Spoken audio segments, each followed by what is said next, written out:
Take your evolution potion. Get ready to evolve, everyone. How's it going? Welcome back. The potion man is back. Your evolution potion. Oh, I gotta do something here really quick. Just gotta tame this bad boy up here real quick.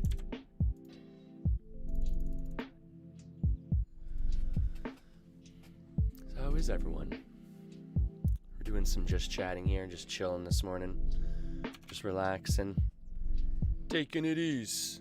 Taking it easy, eh? How's everyone else doing? Hopefully well. We can kind of have the door open today because it's kind of raining out today, so it's a little hazy outside. So we're not getting the blistering sun,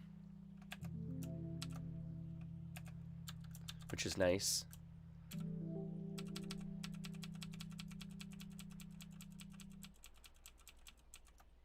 You want to follow me, bull? You want to follow me? So this is a rare tame. It's the bloodthirsty bull. It's not worth very much. It's one of the more common ones, but it's still useful for our guild, for when we're doing our Zook scroll. So how is everyone today?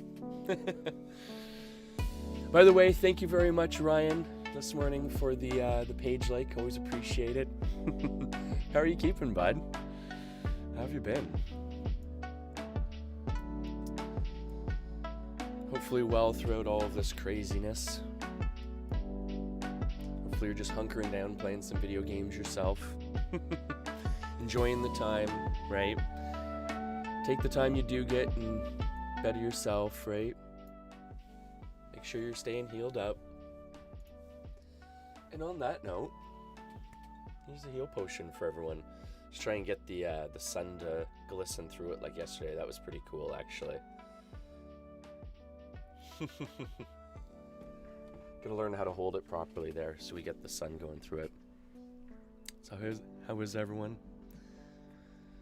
Hopefully you got big, exciting plans for the weekend. We'll be dropping the little guy off at his dad's in a little bit. Well, not in a little bit, later on tonight. And then Kelsey and I will probably be getting some gardening done. Probably try and get some stuff done around the house. I want to, there's a section of the tub I want to recaulk. Probably try and get to that this weekend. And other than that, some small minor house repairs now that we're locked in and locked on, right? I think that's what Bull Blinder has for his stream names usually. Locked down and locked on. So just for point of reference, this game I'm playing in the background here while I'm just chatting here is Ultima Online. Super cool old retro game.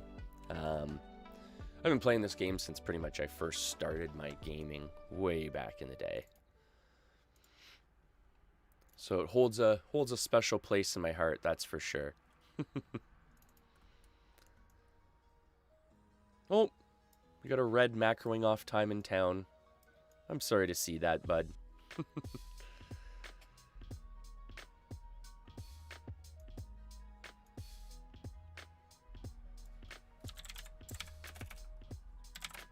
Here, 1 second. I'm just going to stable this up here.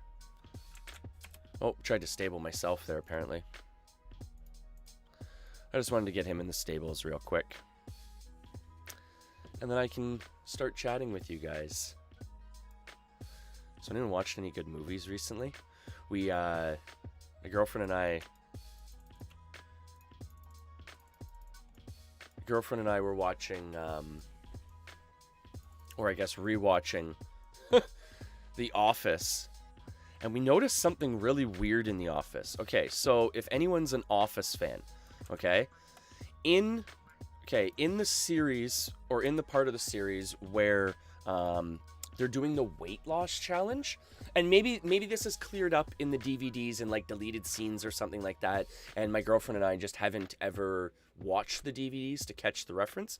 But in the episodes where they're doing the weight loss challenge at the office, has anyone ever noticed when they're doing the scale weigh-ins and stuff like that, that Meredith's face is like no offense, but like horribly burned, like almost as if she got like a chemical peel or something? Like, go back and watch the episodes, like if you're an Office fan, and try and catch that, because why is that? And they don't talk about it. She's only in like literally like I think the 2 scenes in the episode, and if I'm not mistaken, in both scenes she's got like the peeled face. So if anyone wants to help me out with that, help me out with that. And I don't want to just look it up on the internet. I wanted to bring that up with the viewers first. How's it going, Mizuba? How are you today, bud? Do you watch The Office? Maybe you can shed some light on that, bud. Maybe you know why Meredith's face is like all like, it's almost as if she got like a chemical peel or some sort of like an acid burn or something on her face. Like it's pretty weird. And like I've said, like they don't talk about it ever. They don't reference it in any other episode. So I'm wondering if maybe like the actual actress in real life got a chemical peel, and they just try and like kind of like push it to the back burner that happened by not bringing it up or whatnot. Because that's one thing I've thought that's really funny with shows like How I Met Your Mother. It's really funny how they incorporate Lily's pregnancy into the show without her being pregnant on the show. Like if anyone has watched How I Met Your Mother, like one of the things they do is they start putting her in like really fluffy clothing for one. Another thing too is, if I'm not mistaken, that's when Barney tells like the horrible joke, right? Which makes Lily leave the show for, I think it's, like 3 or 4 episodes. And then on top of that, they also have the eating competition. Remember when they have the eating competition and Lily eats like 36 hot dogs or something like that? Notice that too, because when she stands up at the end of the episode, she's holding her belly, and that's a pregnant belly from the actress, right? Oh, you don't watch The Office, Wazuba? Oh, bud, you need to watch The Office. That's such a good show. Oh, I guess you maybe watch the like the British one, right? The one with like original Ricky Gervais and stuff like that. Because what I'm talking about is the American version of that show. It's been off the air for a couple of years now, but there's one episode where one of the characters in the episode has like this really weird chemical burn going on, and they don't talk about it in the episode. And my girlfriend and I are like really huge Office fans. We rewatch it all the time, and it's one of those things you'd only really you'd only really catch it if you were to rewatch the episodes. But yeah, it's really weird, especially for an Office fan that doesn't know why it's there or what's happening with it. Just kind of weird. Oh, is he retaming stuff? I guess he's retaming stuff to build up the skill level there.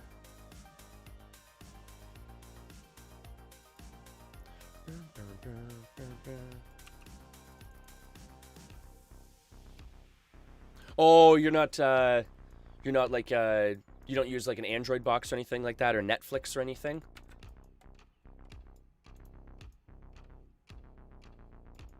I cut my cable quite a few years ago myself, Wazuba, but I still use Netflix.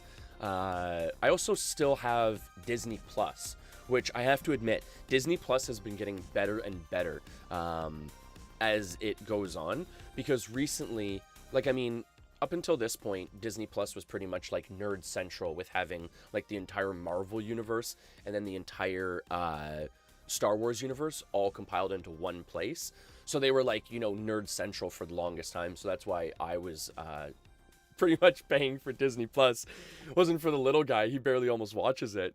But now they've got something called Star TV, and it's got some really good programs on it. It's got How I Met Your Mother on it. It's also got what's it called? What do you call it? It's Always Sunny in Philadelphia. If you haven't seen that show, check that show out. That is a really, really funny show. It's Always Sunny in Philadelphia is probably one of my favorite sitcoms. I guess if you'd classify it as sitcom, I'm not sure if that one's really classified as a sitcom. I don't think, I was going to say, it's going to be hard with, I was going to say, I'm watching what this person's doing because they're kind of doing it weird. They're bringing the bulls really close where they're going to get aggroed. Oh, your sister watches, like The Office and stuff like that? Oh, it's such a funny show, Zuba. I love it. I love it. Well, even here, you know what? Let's see if we can find, since we're doing like a just chatting session, that's what I like about these. I can just kind of like chill out. Chill out with the viewers, right? But let's see. Okay. The Office. Weight loss.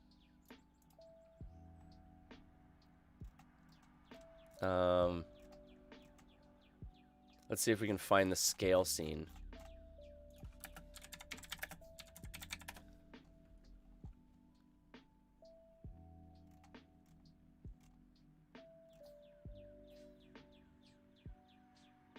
No. Yeah, that's too bad. I was hoping I'd be able to find... Oh, wait. No. Yeah, I was hoping I was going to be able to find the little clip of what I was talking about, where essentially you see like like, okay, so for one, like that actress on the right hand side here, the one with having the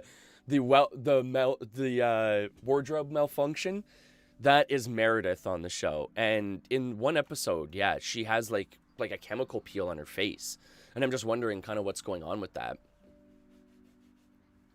So what do you have planned for this weekend, bud? I'm sure lots of Call of Duty planned. That's too bad I can't find it. If you don't watch The Office, oh, it's such a funny show. 100% refreshing. Lipton iced tea.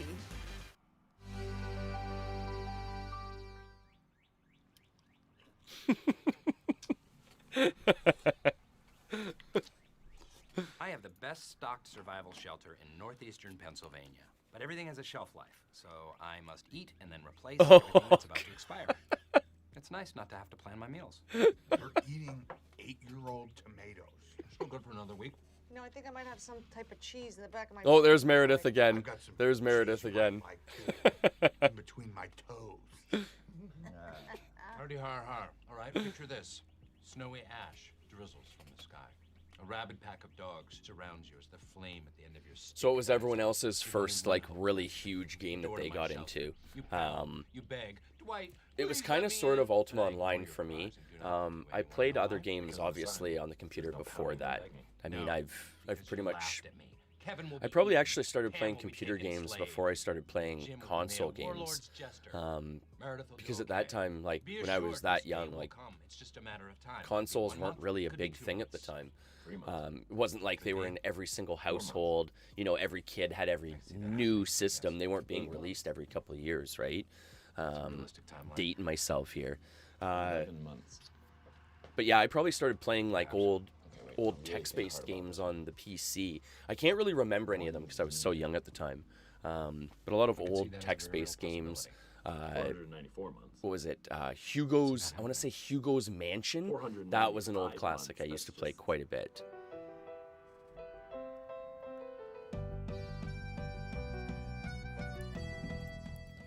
All right. Enough of that. All right. Alrighty. I feel like playing some Overwatch here. So, I'm going to give my character like one last little run here.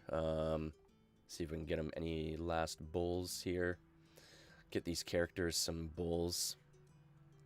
I'm trying to help out the characters at the bullpens here. There's nothing worse than being a tamer here and just idly sitting here with nothing to tame. So I try and help out the tamers here by dragging stuff to them.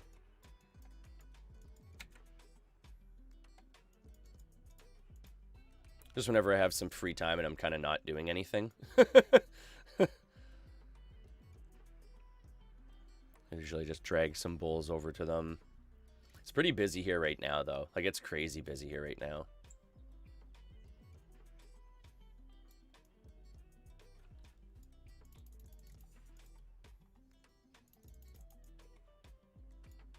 There's like a tamer at each corner here. All right. So I'm going to get hidden up here. We're going to go back to town here real quick. I'm going to get switched over to Overwatch here. All right. So that's cool. Those tamers should have something to tame for a little while there, at least. Just log him out. Close that down. Oh. I was going to say, no more music there for a minute. All right. Switch over here. I believe there should be drops, if I'm not mistaken, too. Oh, thank you so much, PA, for the like. Always appreciate that. Always appreciate likes and shares from the Facebook page.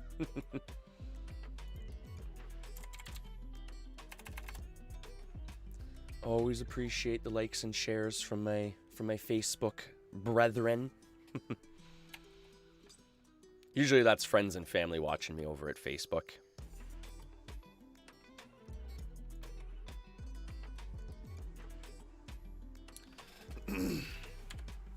All right. All right. All right. Let's get into her here, shall we? We got to switch up our keyboards there. We switch up from the regular keyboard to a Razer Tartarus. I love this thing so much. It's almost like the Azeron, like the Thanos gauntlet, but it's not quite as built up. For anyone that's wondering, this is it here. It is super, super awesome. You got your thumbstick on the side for all your movement controls, and then your keypad up top here for all your hotkeys and everything like that. And then like a super, super comfortable, adjustable pad down here, which you can adjust in or out, depends on how big your hand is. Awesome, awesome piece of equipment. Super awesome piece of equipment. I hate playing games and using WSAD for movement. That's something I have tried to get over. Got over it for a little bit. I can play shooters with WSAD. I don't like it. And the other thing too is you're denoting what, 3 fingers to it, where now is I only have my thumb for movement, and then I've got my 4 fingers now opened again for hotkeys. So I really like that. One thing, I just want to make sure all my screens are proper here and updated for Overwatch. Yeah, I think we're good here. Alrighty. Getting into some gameplay here. I'm just gonna do some quick play. Like I was saying the other day, I've been away for a little while from Overwatch. I don't feel super, super comfy in it. Still making plenty of mistakes, right? But who doesn't? Who doesn't make mistakes in these games?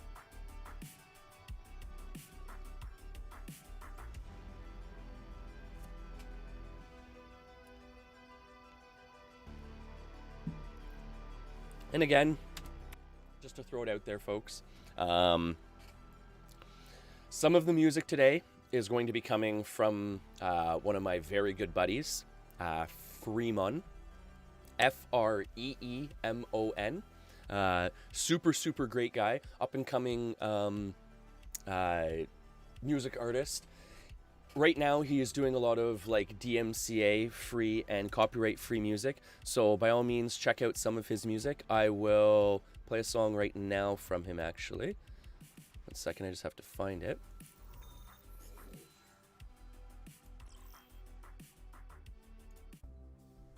Now So this is one of his tunes in the background here now. Defenses. Select your hero.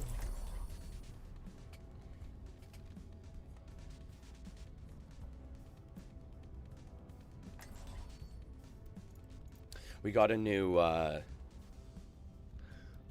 what is it? The new Win win stance the other night. It came with the new event. I unlocked it for a couple hundred points. I thought it was worth it for Batiste. He doesn't have any other lockdowns, or he doesn't have any other new unlocks. So I figured I'd spend the money on his new win emote. Attackers incoming in 30 seconds. Look after yourself out there. I'll get us home safe.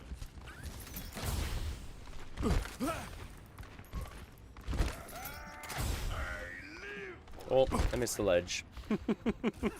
See? I'm a little bit rusty. Who do we have up top here?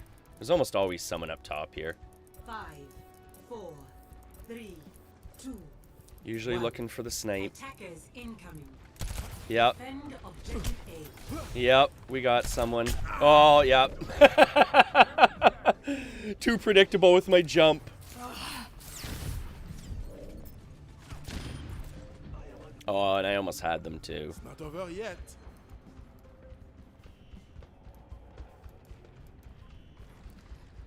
That was foolish of me.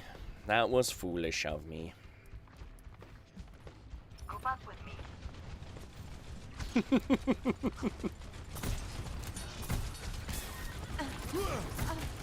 Group up at my position. Regen up.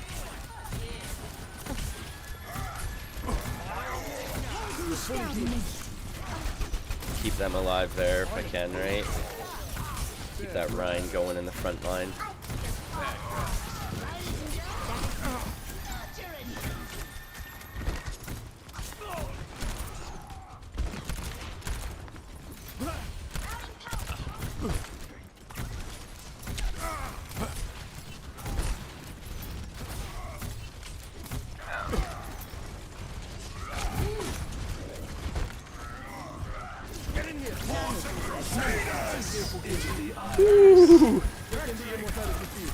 I always love King's Row, though. I don't know what it is about this map. It really is just such a really good map. Ah, cripes. Light them up. No! I am the worst at trying to avoid diva bombs, seriously. Oh, lordy. I don't know if I've ever missed a diva bomb.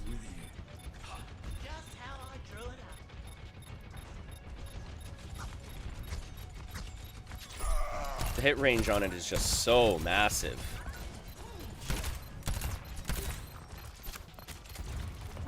Objective. All better. Now, Stop the payload. watch for that sniper.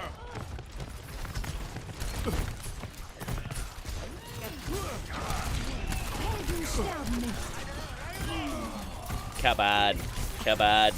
Regen up.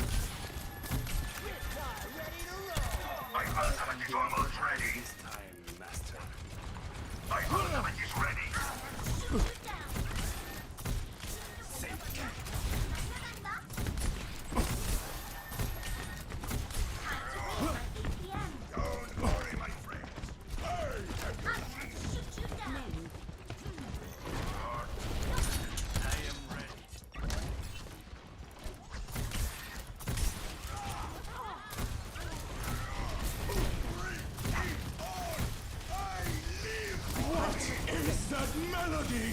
How about a little extra? Nano boost administered. Get in here.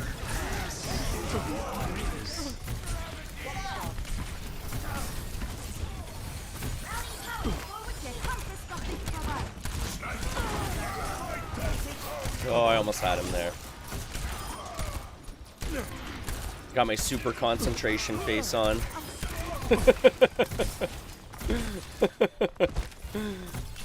This is my sweating face, right? This is my sweating face where I don't blink.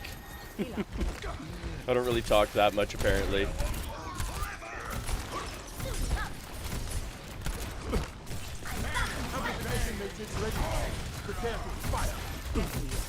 So I'll probably save my ultimate here just in case we lose this point. Ah! That damn Genji. He was focusing our support line. He's been dropping the back line pretty heavily there.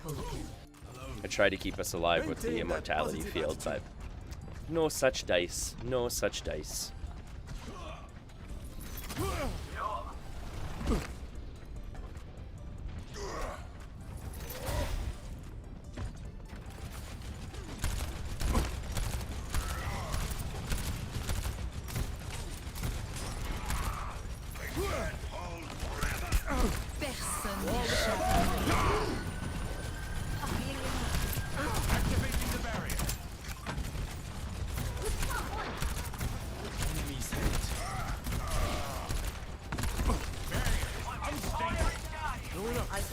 Not as good as you.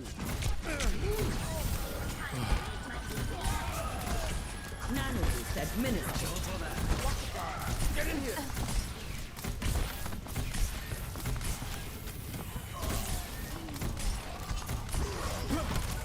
Try and support the support, right?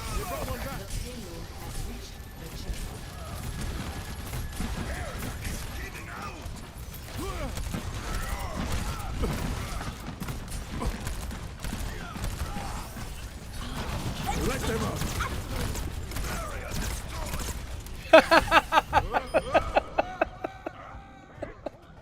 Let them up. Bye-bye. As I fall off the map. Apparently I don't know where the apparently I don't know where the map edge is on this map. That was pretty funny.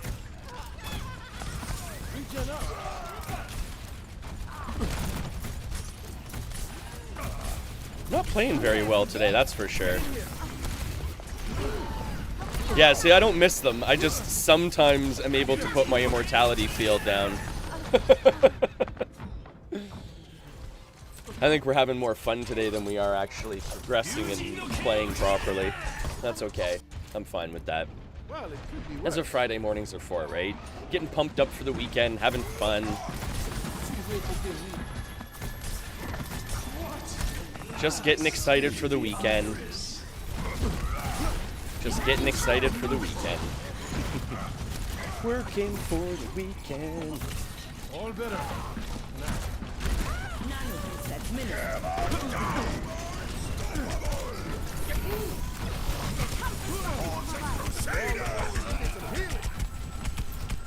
Where am I getting? Oh. Yeah, so I don't even have enough situational awareness to look behind me for the diva just plucking away at me.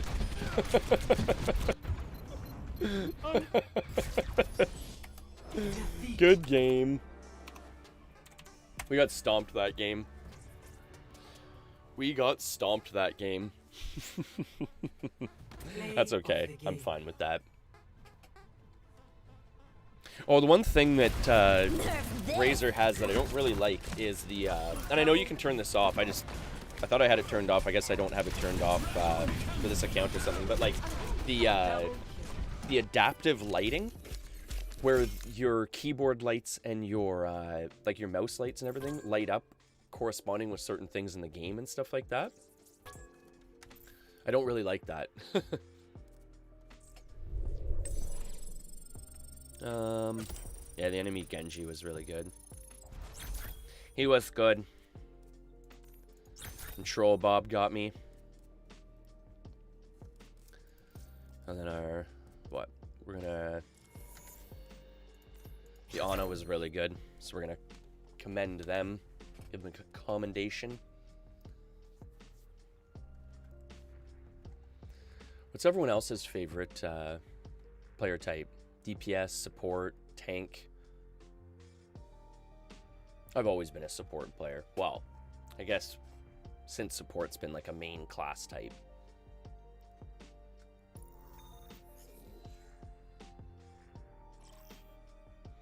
So I was pretty much a healer in Ultima Online. I always run around healing people. Select your hero. I was pretty much always a healer in what do you call it? I was pretty much always a healer in World of Warcraft as well. I started off as a hunter, But that didn't last very long. Did a couple of dungeons with some randoms and stuff like that, and then realized really quickly, like, you know what? No dying on my watch. I think this game lacks healers. Wiping on like trash mobs and stuff like that. Having healers just DPSing the whole time, because apparently they want to make the DPS charts. Attack commences in 30 seconds. You're fully healed. Statistically speaking, I usually get most of my. Let's try and team get the back win alive, here, but shall we? who's Let's try and get the win here. We were on a killer win streak last night. We were crushing, or I guess yesterday afternoon. We were crushing it yesterday afternoon. Today, not so much. That's okay.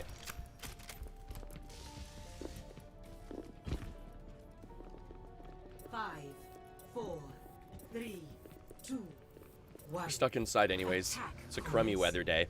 Looks like it's going to be pretty much like raining on and off all day anyways, so doesn't really matter. We won't be rushing outside today to play.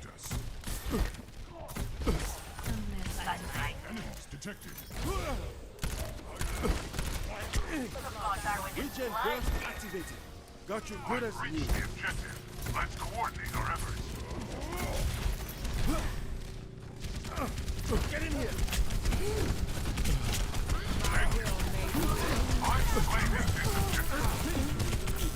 Okay, just let them aggro all on me while we get the point. Okay. They'll just aggro our backline while our Winston's in there just capping. Okay, I'm fine with that. That cap for the win. Someone's looking out for me. Group up with me. All right, now we got to group up here, guys. That was really funny. All better. Now.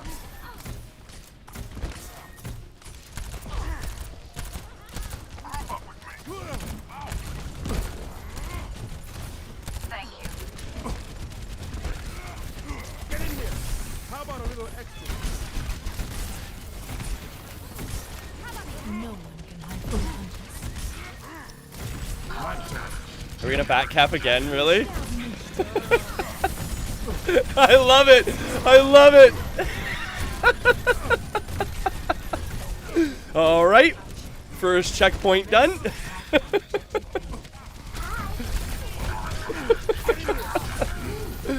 I love it.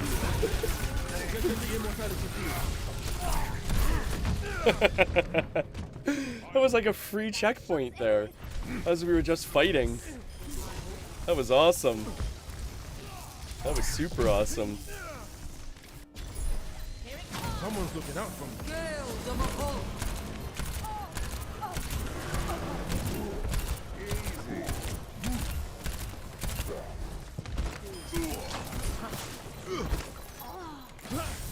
Don't tell me we're gonna back cap. Oh, I thought we were on the second checkpoint already. I was like, really?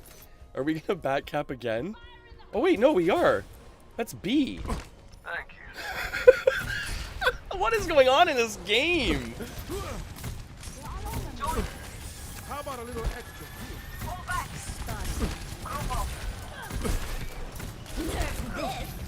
Get in here. Ah. All systems checked out. Thought I was gonna be able to get back behind the door before someone popped me from that.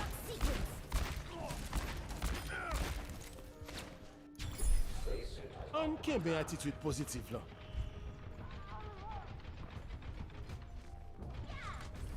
Step right up. Are we gonna get it again with no one on it? Really? Really, guys? That's awesome. Get in here. Who's got that?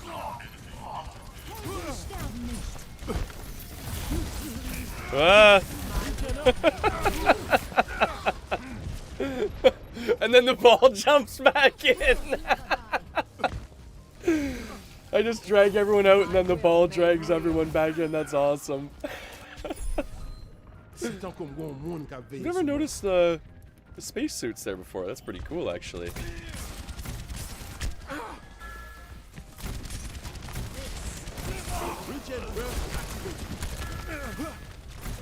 You're fully healed.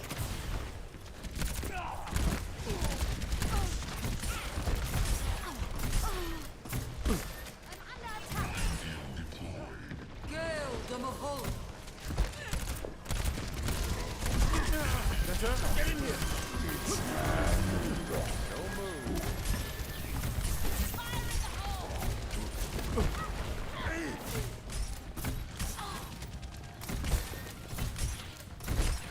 This has been a really, really weird game. My ultimate is ready. Get in position. Such a good as you. Let them up.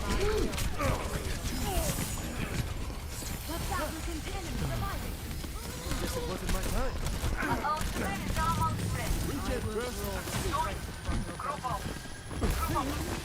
No, I'm gonna die. Yeah.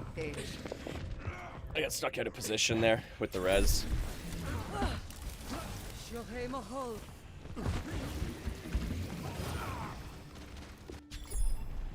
Someone's looking out for me.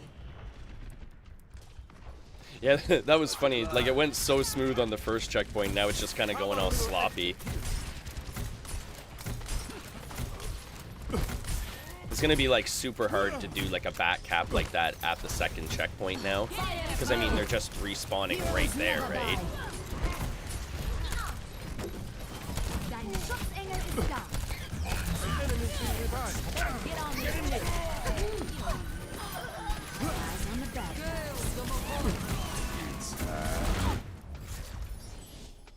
Victory. That was such a messed up game. That was such a messed up game. Play of the game. Oh man. That was super all over the place. That was really weird. I've got you in my sights. Yeah, that was really weird. I can do this with my eyes closed. What's up here? It's starting to get chilly in here now. Hey computer, what's the temperature today?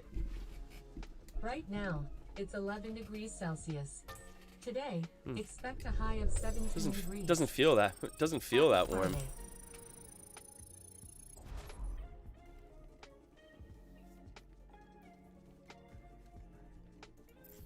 Oh.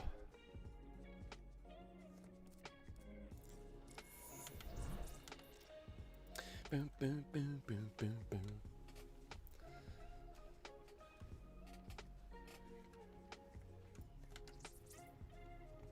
Oh. So does everyone have a favorite pop? My favorite pop is Coca-Cola. Though, for a really nice change, my girlfriend got me root beer. I don't get root beer that often, but every once in a while I do really like it. Prepare to attack. It reminds me of my grandparents' house back in the day. I always used to have root beer pop at my pop's place.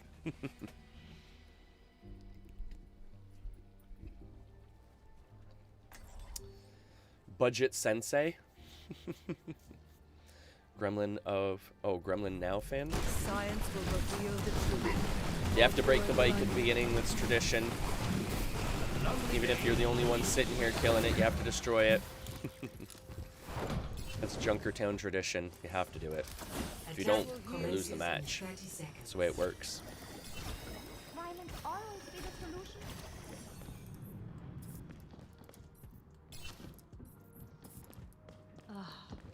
Why am I here?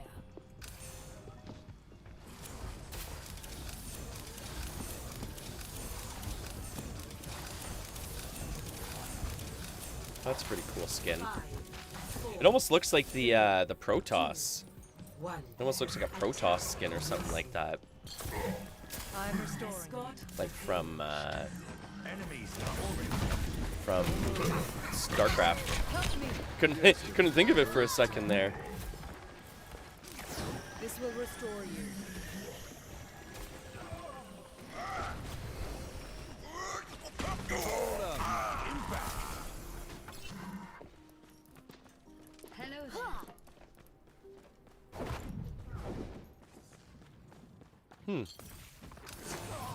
Doesn't seem to be too many people around.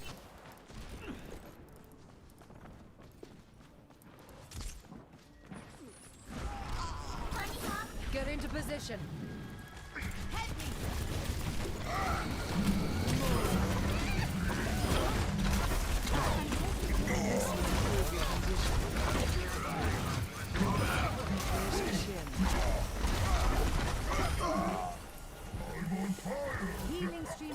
The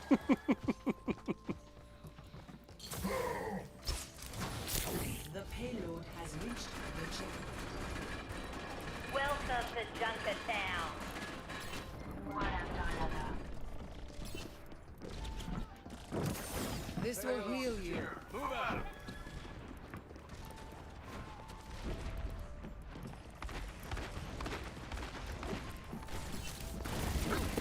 Hurry out.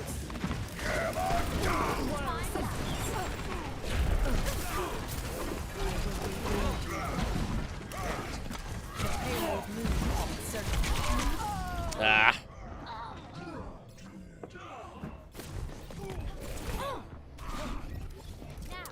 I don't know if I have my head screwed on today. I feel a little bit out of it today. Oh. Still half asleep, apparently. This will restore you.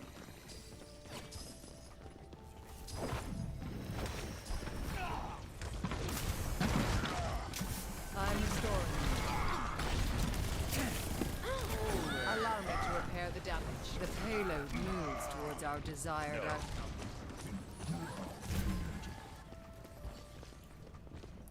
Damage amplified. Shohei Mahol.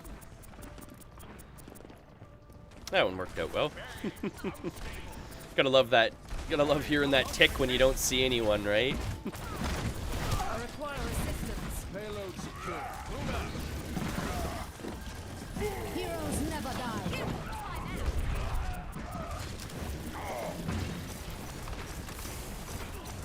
Whoa. Get into position. No one's even left there.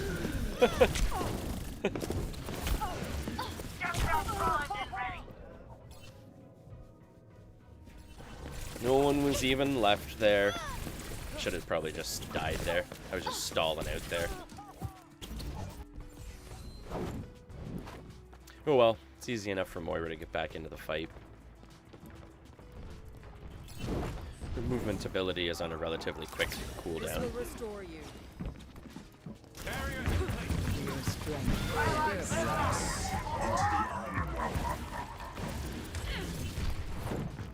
Certainly. The payload has reached the checkpoint. Today we find a This will heal new you. champion.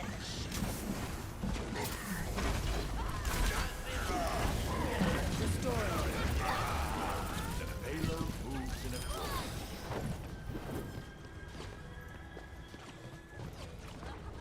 You needed a doctor? It's down. Nay.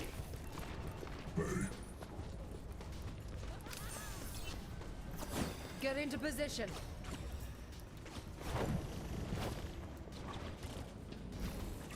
Wait, gotcha. Trying to get you.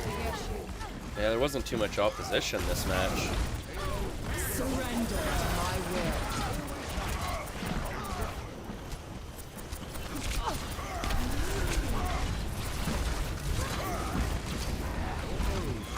Strength flows from me.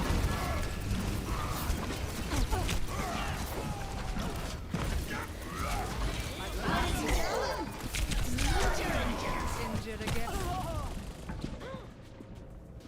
Tracer just picking off the back line. This is Thank you, Mercy.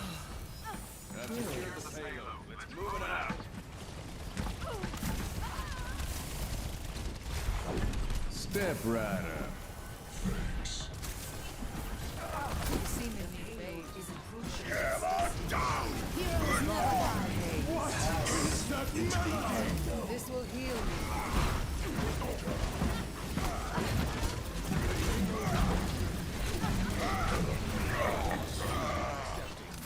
Allow me to repair the damage.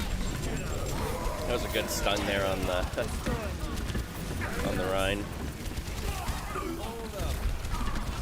This will restore you.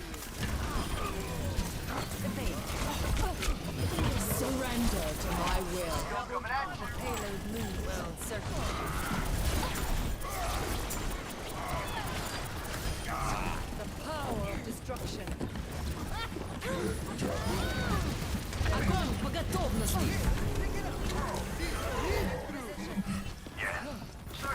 got this here. I think we should have this here. Good game, oh. Good game. Well played. Well played. Hey, Ekers, how's it going, bud? How you keeping today? Play of the game. Heard you and Finn had pretty good luck yesterday with the bosses and stuff like that. That's always good. No one can hide. I was outside like... Oh, I'm keeping? Sorry, what are you keeping? I was outside like almost the entire day yesterday. Like, oh, it was so gorgeous yesterday. I couldn't be inside yesterday. Like plus 25 weather. I was sweating half the day. Like even I didn't like that's one thing. My girlfriend and Oscar, they took a nap yesterday afternoon. So I was able to get a little bit of like an afternoon gameplay / stream in. And, like, I was sitting in here, like, sweating. It's getting, like, too hot in the stream shed now. Oh, you got one to spawn? That's not too bad, though. Traveling to Mumbai. That's not too bad. It was that out in, like, Cyclops Valley that you got it to spawn? Because you were saying, in Despise, they don't seem to spawn, eh? Defending Nubani... I don't know. I don't know.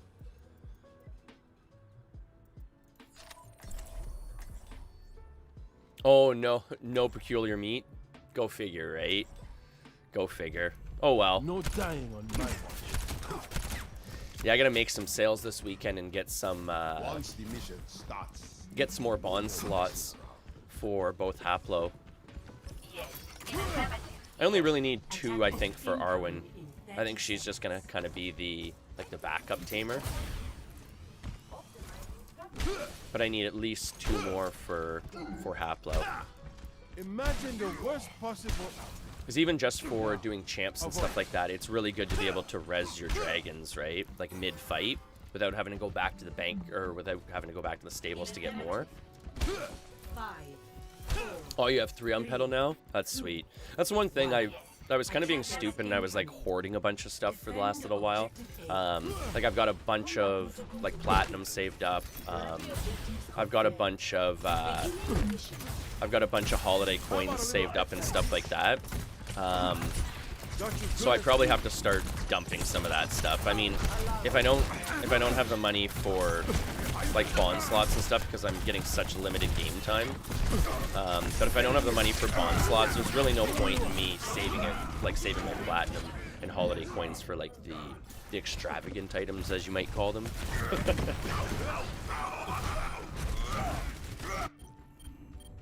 So I'll probably end up selling my plat and my holiday coins. I just gotta find a buyer for my eggs too. I have a ton of eggs saved up at this point.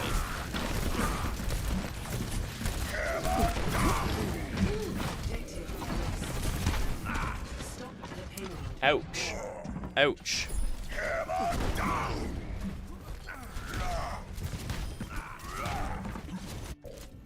It's an interesting name. Anyone? I was gonna say, anyone want to group up? Everyone's just running in one at a time. You're probably not gonna take them out one at a time. I mean, I don't know. Anything's possible, I suppose, but probably not.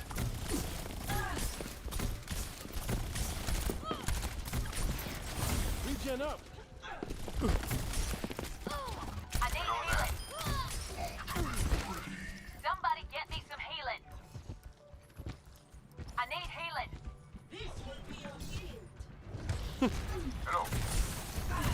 Yeah, that's not distracting at all.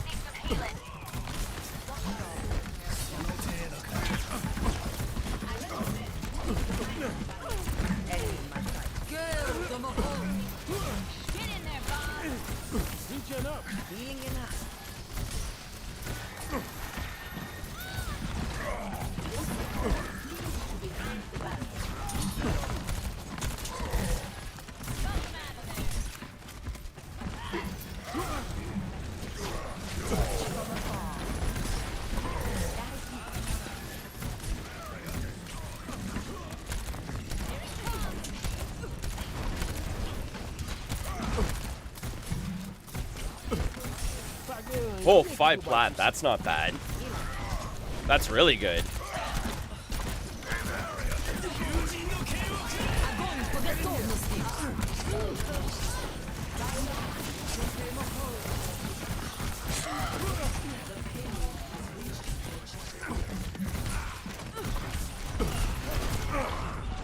We are getting walked on here. Where's our DPS? I'm bronze with 2 eliminations? Really? Really? This would help. All better. Now, incoming. Like, the Zarya was literally just standing there. This game is gonna kill me. I can't manage to swallow my own spit because I'm too distracted at the lack of DPS on my team.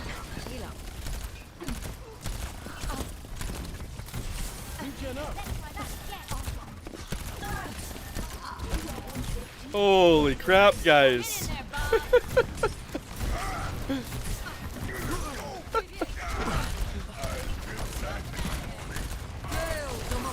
Take your medicine.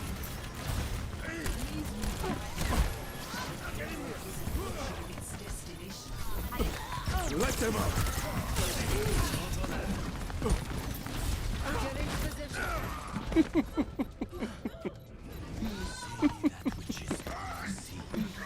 Oh boy, and if you notice, I'm still bronze with 2 eliminations.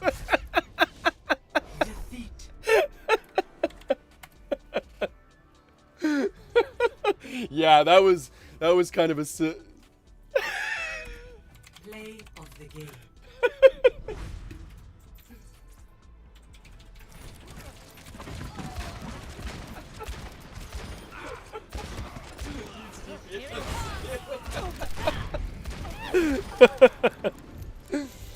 Yeah, Formula. I finally jumped back into some Overwatch. I've been playing so much Ultima Online, and don't get me wrong, like I love that game. It's just I wanted something a little bit different for today. And usually Fridays are kind of my pump it up for the weekend day. How are you today, bud? Big plans for the weekend?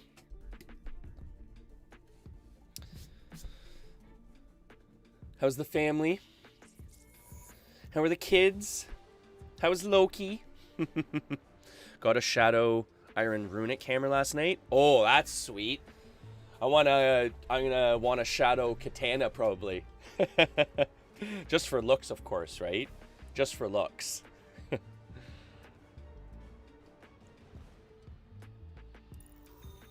Oh, I don't care about the stats on it, to be honest, Ekers. I'm just looking for the looks, right? Arriving at Watchpoint Gibraltar. I'm just looking for the looks. I just want it to go along with like a shadow plate mail suit or whatnot, right? For like bank sitting. I'm just looking for a bank sitting suit, bud.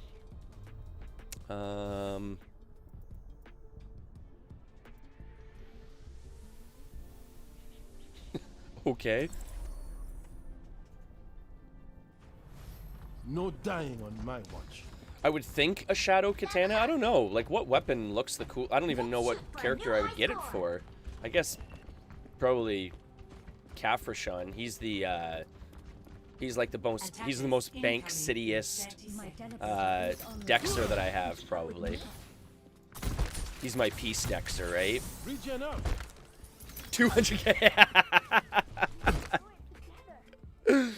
That's the thing, though, right? With those stupid runic like weapons, like the difference between them is so weird. Like, I have a non-exceptional Valrite katana, right? Which is worth like 10 or 11,000. But then if it was exceptional, it'd be worth 1.2 million or something ridiculous like that. Like, how does that work out? You know what I mean? Like, how are they so skewed just because one's exceptional and one's not? Like, I get one is exceptional, one's not, but like, why are the prices so skewed? Nothing to worry. Someone brought up the point because apparently the non-exceptional one is pretty much just a colored katana. But isn't that what the exceptional one is, with just a little bit more damage?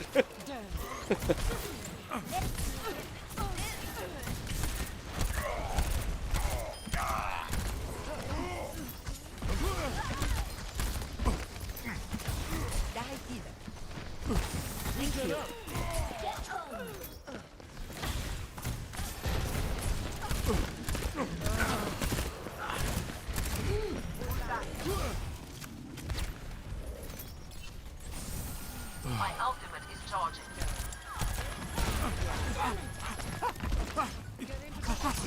Over here.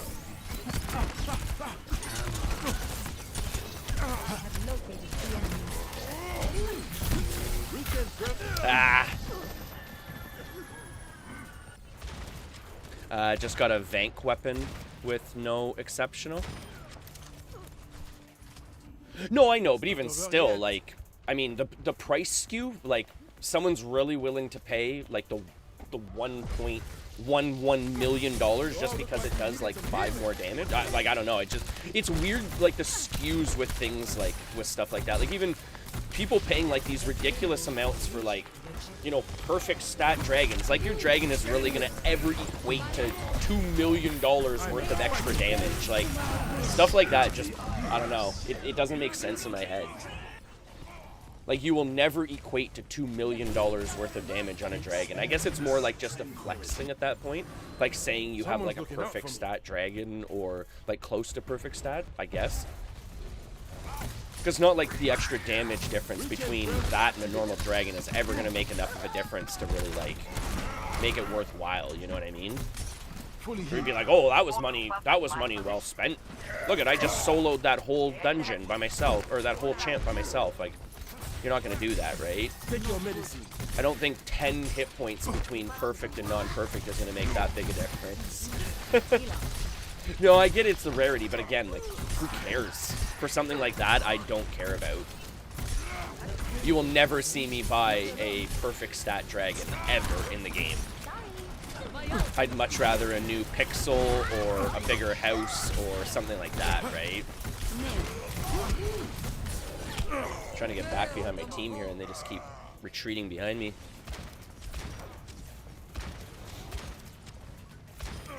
And that's the other thing too, right? Like you've spent the like the swing from the runic hammer on like the weapon itself essentially. You're fully healed.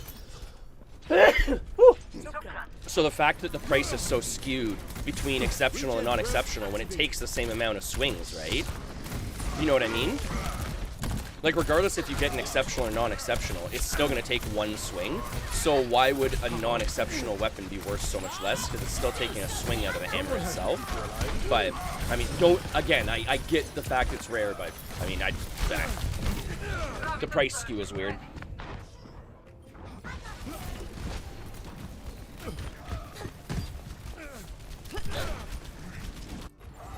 Because, yeah, like, even for an example, like, I would much rather, like, one of those, like, the cool, like, the bag of spilled regents or the gems or whatever. Like, I would much rather that than, like, a perfect stat dragon, personally. But, I mean, that's me, right? Most people would not rather that.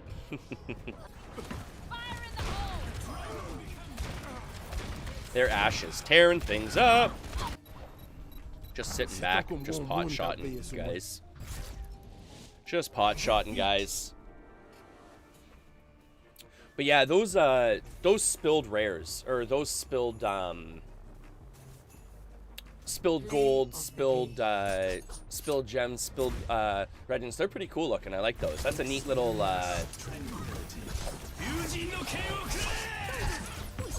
that was a those are cool little rares. Yeah, I guess that's true too. Some people just have more money than they really need, so they can spend it on virtually anything, right?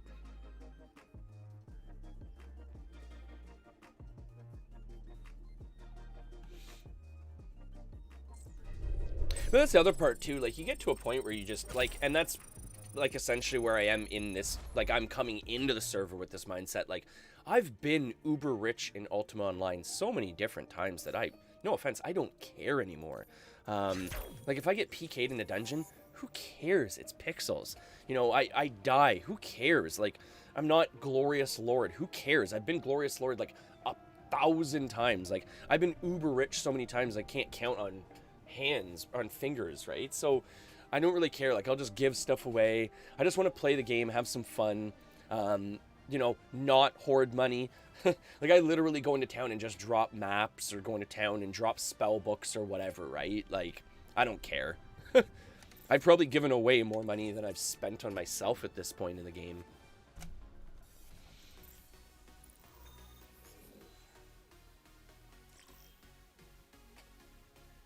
Now arriving at Ilios.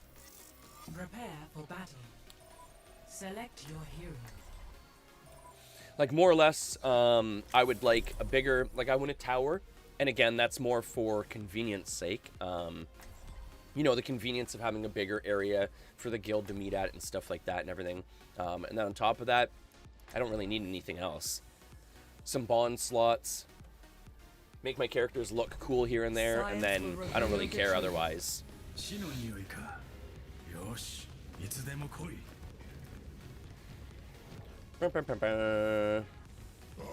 Yeah, Moira's little damage beam is like a gravitron.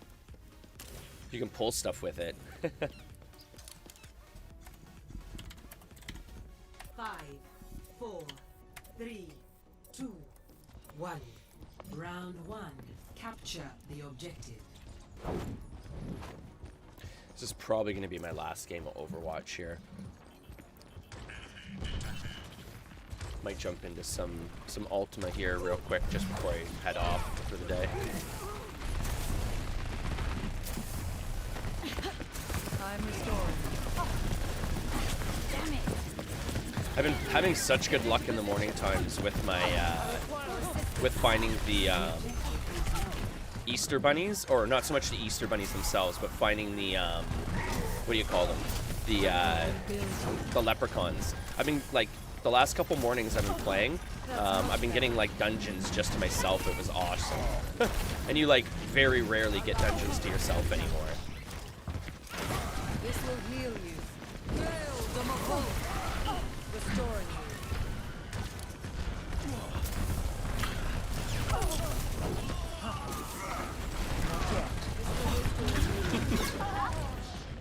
Our team is everywhere. We've got no like anchor tank to like hold us down, to hide behind. This is gonna be a tricky one. This is gonna be a tricky one.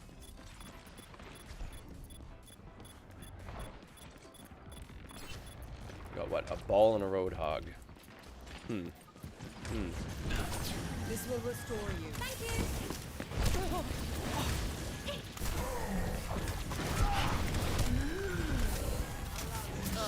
So essentially what I mean by like an anchor tank is essentially like a really high hit point tank, generally with a shield, like an Orisa, a Reinhardt.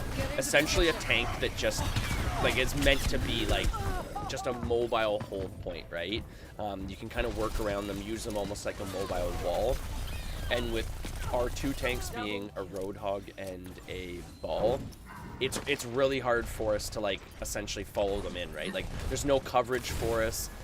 The Ball's just kind of going off and doing its own thing every fight. So it's going to be like really hard to try and progress through this, right? Because, I mean, the team isn't really working together for the most part. Like, we're working, like, in a group, but we're not, like, working together as an actual team. Like, utilizing skills and stuff like that. So it can be really tricky.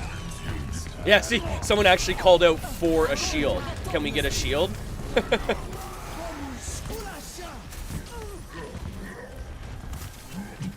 But again, a lot of the times with games like this, like, people want to, you know, charge the kill feed, right?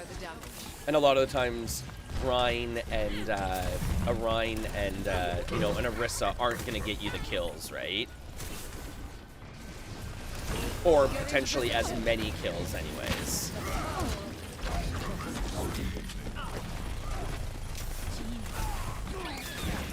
So a lot of people just run with, you know, hog. They'll run with you know, I don't know, whatever else, ball, and just go for like the really like flashy plays or whatnot, right? I mean, they're fun to play, don't get me wrong, but it doesn't really help the team much. This will heal you. Hey Dave, how's it going?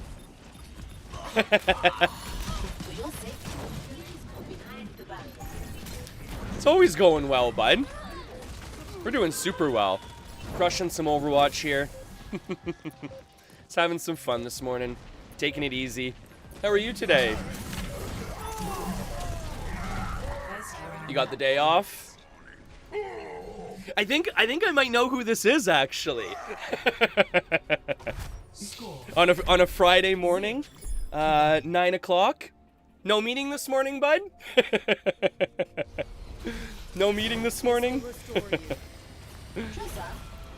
Or did it already end? Wasn't a nice early one today. That's a difficult question, Marisa. I think there are times when you just have to do what's right. That's good to hear though, man. Hopefully your family's doing well and everything like that. Hopefully you're staying active and everything throughout all this. Boating season's coming. We've already seen a couple of boats out on the lake. We actually had a fish hut go down just at our beach, like through the ice. I posted some pictures on my Facebook page. And it actually went through with I believe it was an F-150, if I'm not mistaken.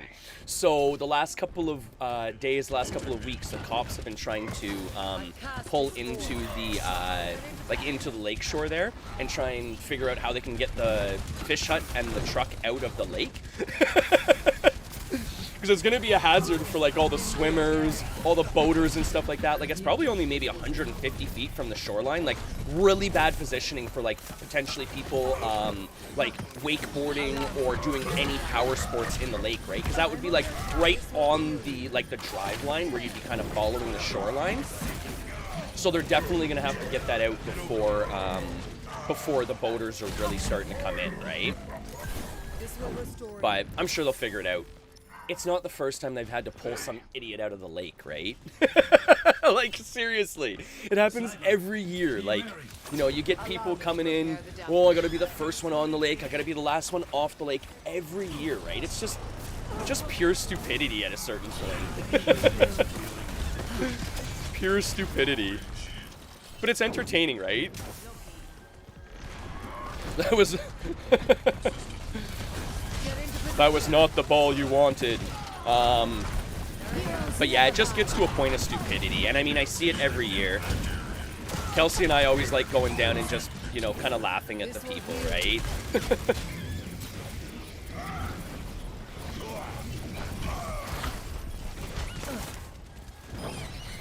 But here I am talking about silly fishermen, and I'm sitting here coming to you from a fish hut, right?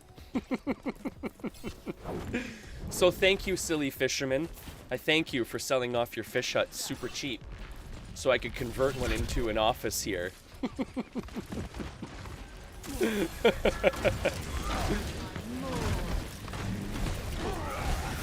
how have you been keeping, Dave?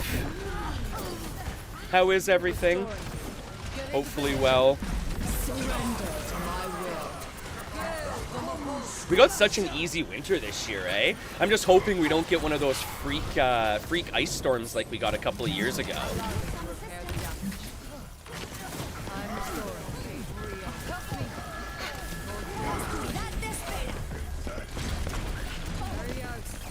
I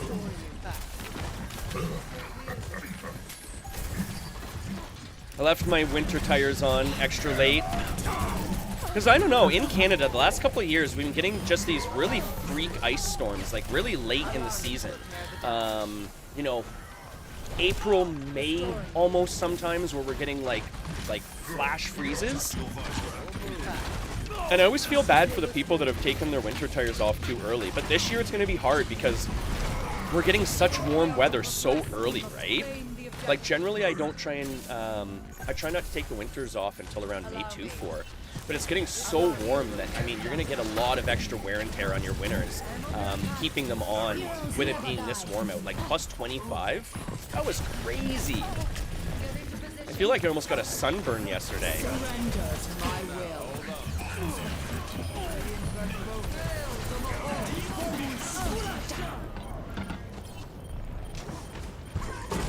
Oh, I got hacked there.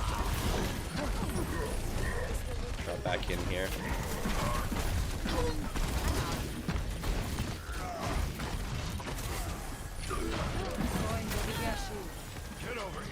Just taking it easy today? Yeah, I don't blame you. I think that's what the girlfriend and I have planned too with this kind of crummy weather today, right? There's not much else you can really do when the weather is like this. It's all just so drizzly, right? But then again, like I was just saying, like with how nice the weather was yesterday, I mean, you can't really complain today, right? It's like, oh, plus 25 yesterday, oh, raining today. You know what? I guess we can take it, you know, mid-April. Hello? When faced with a setback, I'm hearing things. we must challenge our assumptions. Apparently I'm going crazy. Yeah, we were getting so lucky this year with the weather and stuff like that. Like I was saying to my girlfriend yesterday, pretty much the last time I can remember weather this early and this nice consistently was probably roughly around like almost 8 or 9 years ago. The year my nephew was born. The year my nephew was born, my buddies and I, we were trail riding in Raven Shoe Trails in Georgina, like in what? Like, I think it was, what, I want to say March, which is like unheard of, right? Like to be on dry trails in March. Like it's one thing to be biking in March or April and stuff like that, but we were biking on dry trails in shorts and t-shirts, which, I mean, the last couple of years, that's pretty good. I'm not dead yet. So we're getting pretty good and lucky this year again.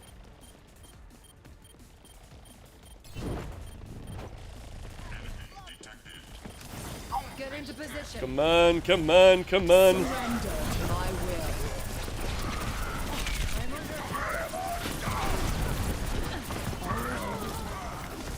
No. GG. Yeah, I mean, I would have died there anyways if I had stayed on the point, so it was either me drop off for a quick second and potentially lose it, or, you know, lose it for sure from a death, so, you know, it is what it is. Yeah, we got pretty walked on there. Oh, I made the kill feed! Yay! Made the kill feed. So, point of reference, folks. Again, I've said it before. When you get 10,000 damage and you're the fridge magnet winner here, but you only get 24% damage that you've actually healed, it means there was a lot of healing on the field. That's pretty good. I'm glad to see that. Our Mercy was pretty good. We'll commend the soldier and our Doomfist. Have to admit, no offense, I wasn't a big fan of our tanks that round, so I'm not going to give them commendations that round.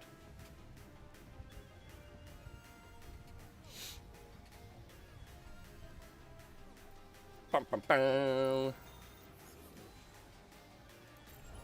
And I was talking about it, I think, one of my previous streams. So if anyone hasn't seen it, go check out Bad Trip.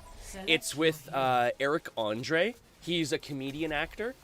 Essentially what it is, it's a movie where it's hard to explain, but it's almost like Bad Grandpa, if you've seen that, where essentially the actors in the movie know they're acting in a movie, but then all the extras around the actors don't know that they're in a movie, so they're reacting to the actors portraying a scene out in the public, and then they just film the scene and stuff like that. Super funny movie. Go check it out if you haven't seen it, guys. Highly recommend that one. That one gave us a pretty good laugh. And then we've been watching, we've also been watching through, I was talking about, obviously, The Office, like, for our millionth time. But we've been slowly trying to watch up Better Call Saul. I'm a bigger fan of Better Call Saul than I was of Breaking Bad. Breaking Bad was just too, like, oh, it's amazing, it's amazing. People overplayed it too much for me. But I'm a big fan of Better Call Saul. So again, if you haven't seen that one, check that one out too. That one's pretty good. But I believe Kelsey has watched ahead, of course, right? So now I'm left behind.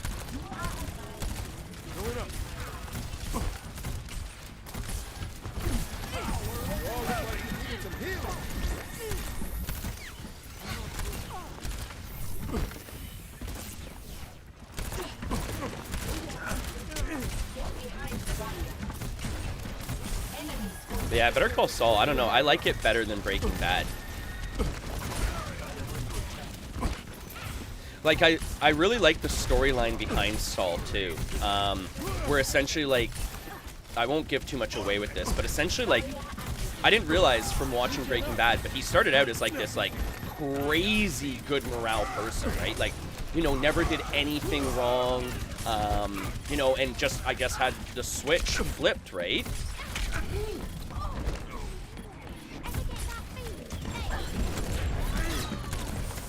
Ah! That was a rough one.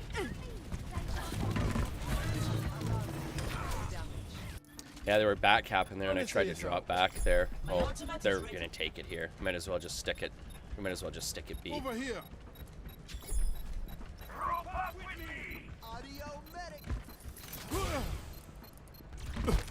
Objective lost. New defense point. So what game are you playing recently, Dave?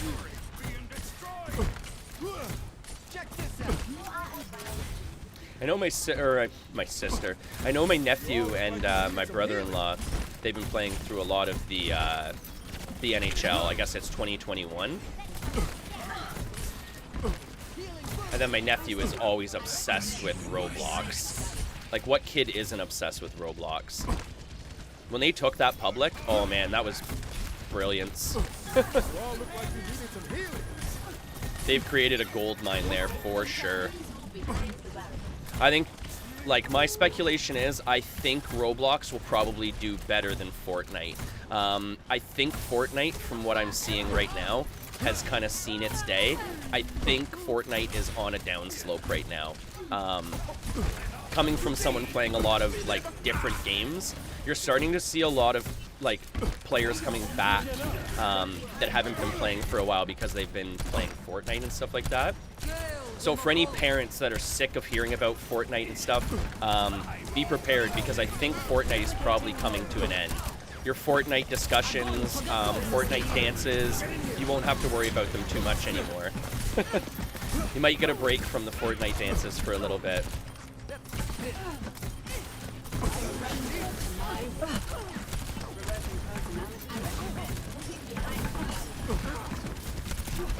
Team up for special attack.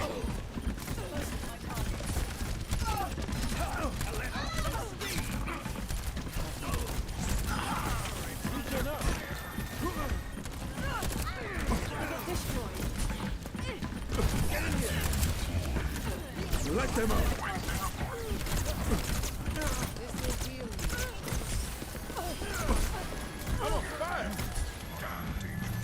Well, that came at a convenient time. I got a little hairy there for a bit. Not really been playing any games lately. Oh no. Just taking it easy, enjoying the weather probably, right? Like, that's been my thing too. Like, I pretty much have, like, this time kind of chiseled out in the morning time because, like, Oscar and Kelsey usually sleep in and stuff like that. But other than that, I mean, I've been outside non-stop the last little while.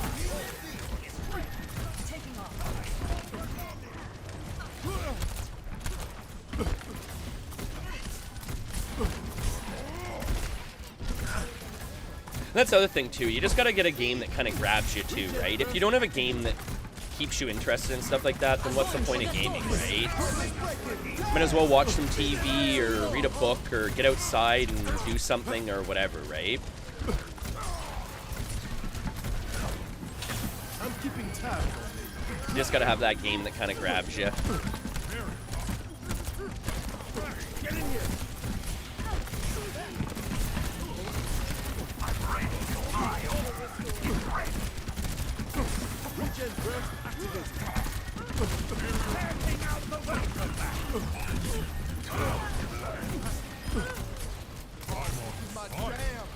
Man, we're holding out pretty well here, actually. I'm surprised we're doing this well.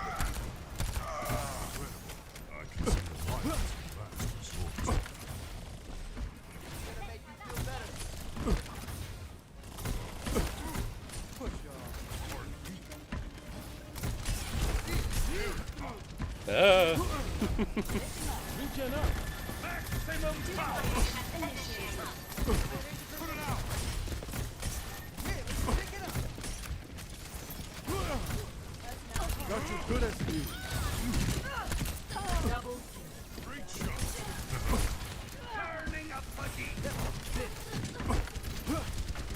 Oh. Feel no pain.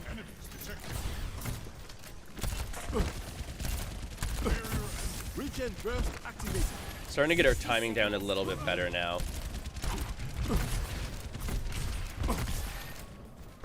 Too much Ultima Online play with the slow gameplay to be coming back to a game like this, like just jumping in, right? Looking good.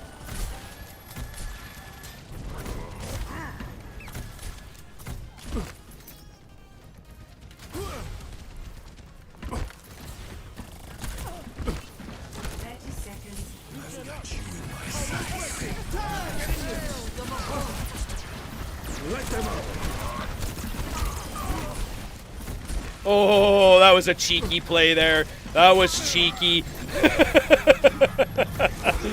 That was a little spicy.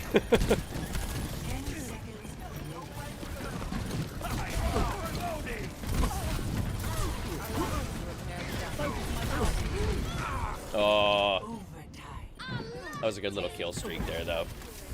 That was well played, and then we died. Oh, to a Moira, to a heat-seeking Moira. I don't feel so bad now. Not my time. I don't feel so bad. Regen burst activated.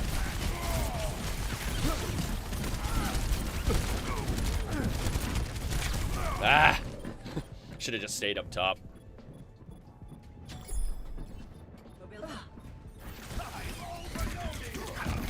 double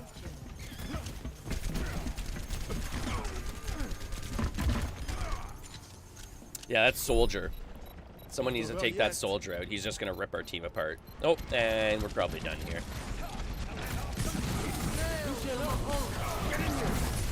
Someone get that damn Soldier. Holy shit!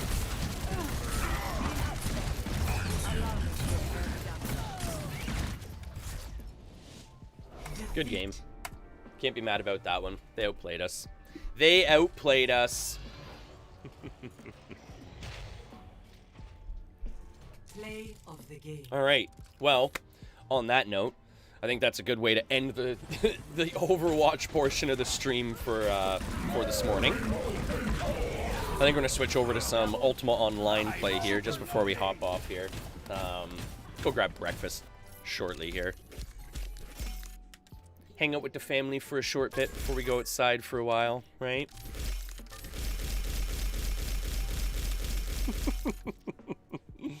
Got a whole bunch of loot boxes. I usually save those for when my nephew comes over so he can open them up. Oh, give me a quick second here, folks. I'm just logging into the game here. I'll switch over my...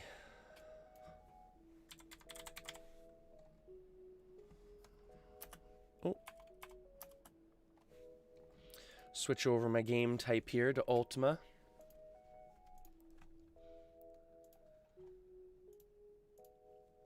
Well, I'm hoping everyone has a good weekend this weekend.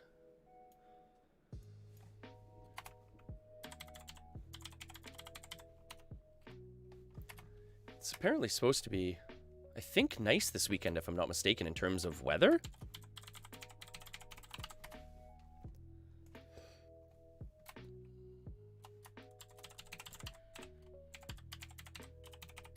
But half the times, I just wait to see what the weather's going to be like. I find half the times when it says the weather's going to be good, it's not good. And half the times when it says the weather's going to be bad, it's good. So I usually just wait, fly by the seat of my pants, right? What's the saying?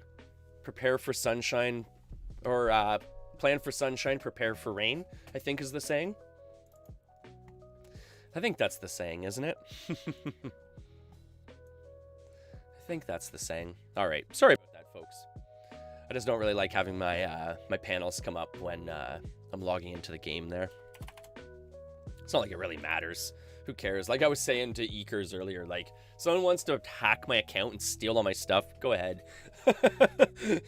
Go ahead. You can have my account. I don't really care. I'll make another one.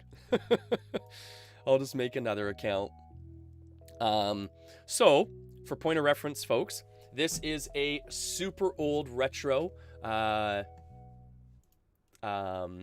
game. Thank you very much, by the way, for the likes, both Kim, PA Coupons, and Kelsey. Always appreciate it, folks. This is a super old retro MMO game. This is like what I'm always bringing up. This is where my you know, my gaming kind of really started off, where I was really serious into gaming. Kind of where my monetization of gaming came from too.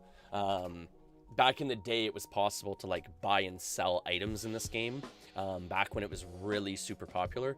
So a buddy of mine and I used to go into the game, make money after school and stuff like that, and then sell it off on eBay or like on different like site, like different items and stuff like that. So that was way back in the day, and it was funny too, because back in the day, it was always one of those situations where my parents always used to like, oh, you're not doing anything, this and that, and then all of a sudden they started like seeing like checks coming in, and my parents were like, wait, what's going on here? What is happening? And then all of a sudden they started realizing, like, wait a second, like it's possible. You know, there's probably not crazy money in it or anything like that. You're probably not going to be full-time doing it or anything. Unless you're like Pokimane or, you know, Ninja, one of those crazy streamers. But I mean, you know, if you're willing to completely sell out and stuff like that, you might make it big. But no, I mean, there's some money to be made in gaming and stuff like that for sure. In terms of like items and stuff like that, whatever, right? So with this character here, this is pretty much our purpose-built event character. So this character is made pretty much solely for the Leprechaun and the Easter event going on right now. And pretty much what I do is I just recall around and try and hunt down leprechauns. But give me 2 seconds here. I'm going to go to the washroom here real quick before I jump into this portion of the stream here. So give me 2 seconds to have a quick break here, go to the washroom, and I'll be right back.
Welcome back, welcome back, welcome back. Sorry about that. And because I'm sorry, I brought you a healing potion, right? I went to the alchemy lab, and I brought you back a healing potion. On top of that healing potion, ooh, check out the potion of evolution here, folks. Evolve into something great, right? You are something great already. You can be even better. Greatness becomes awesome, right? And one more, because I love you folks at home. Stay healed up, stay lag free.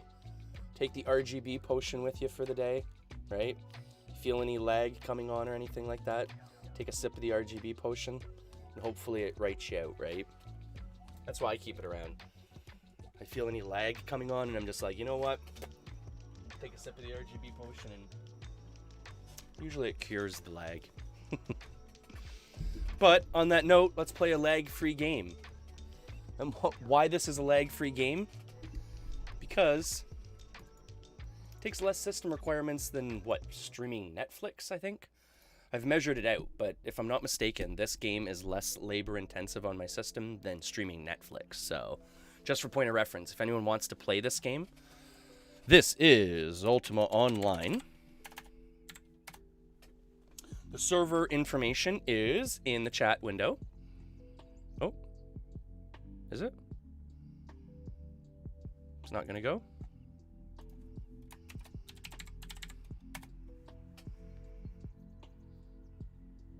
That's weird.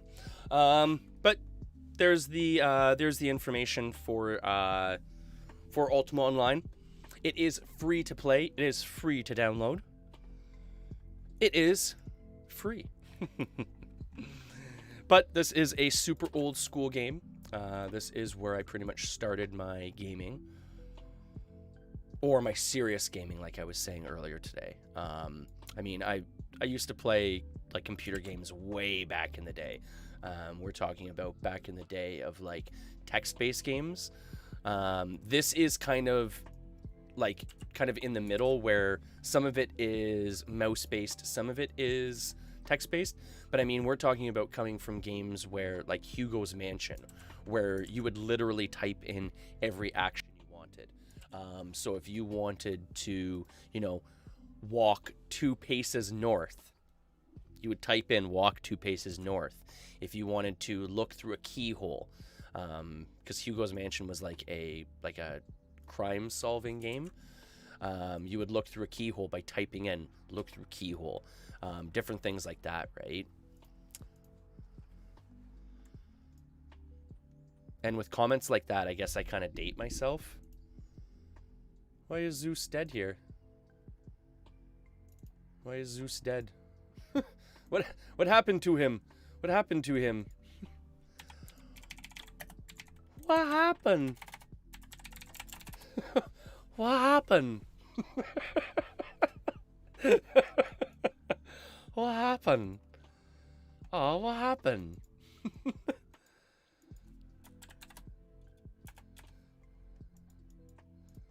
What happened?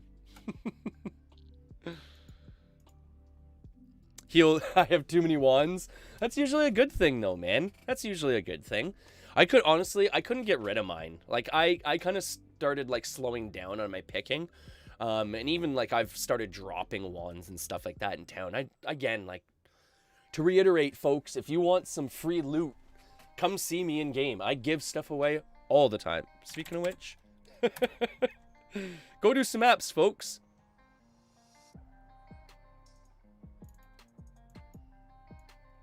Go do some maps, folks.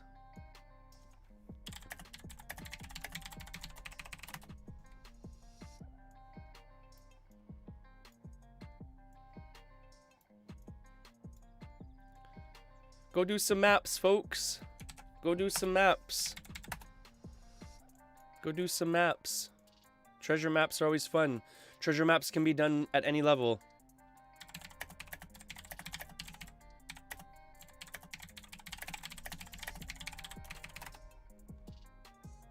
Level 1 can be done by anyone with some Majri. Go do them. Go do some maps, people. Go do some maps.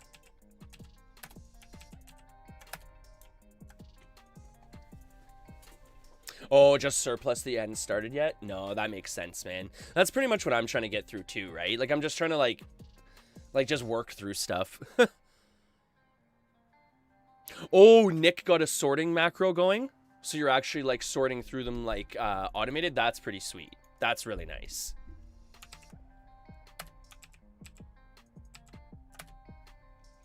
Go do maps, folks. All right. So let's get back at her here. Pitter patter, let's get at her.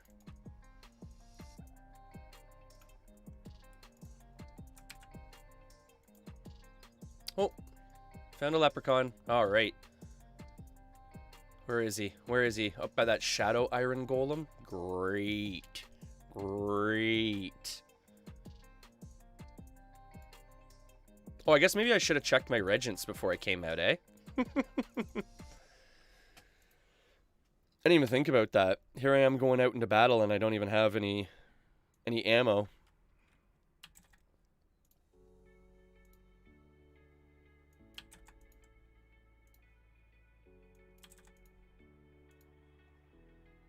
All right.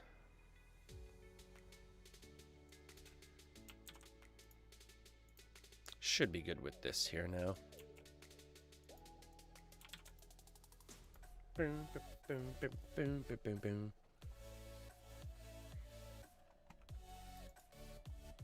All right, let's go find us some leprechauns, shall we?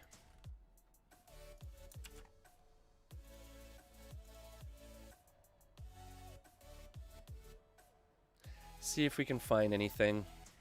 Oh.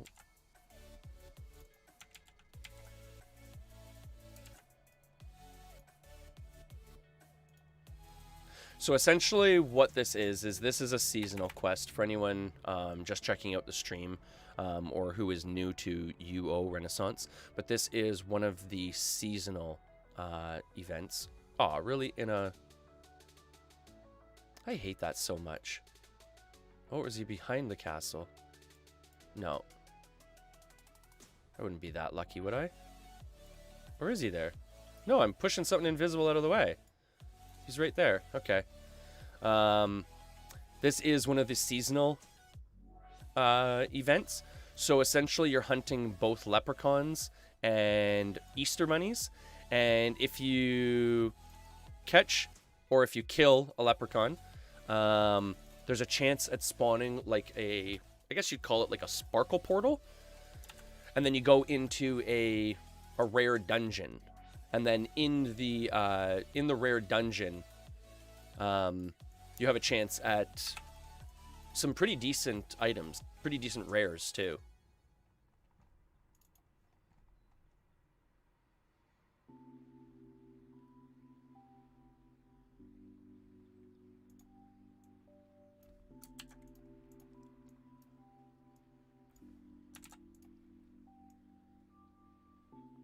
Is there a second one in here?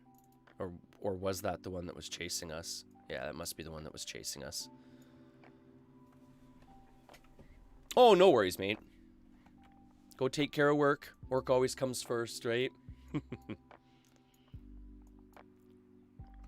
you're still in here, Dave, you should get playing this one.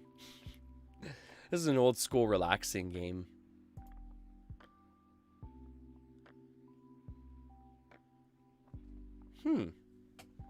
A pink bow. Oh, look at that. Go figure, right? As I'm not paying attention, a dungeon spawns.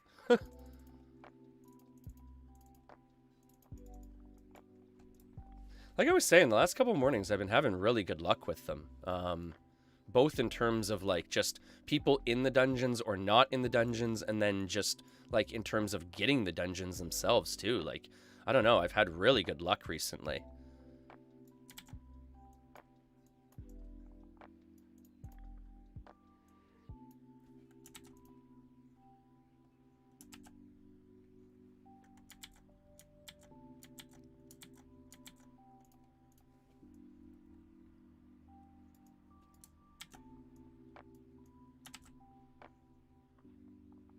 I'm just going to scoop up some eggs here, of course, right?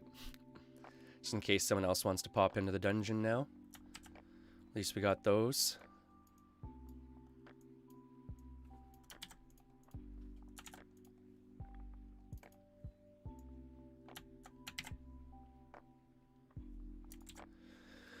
And this character has like hiding, stealth, like all that fun stuff, so a lot of situations like that, you know, I just have to kind of run away for a quick second, gain some composure again and stuff like that, right?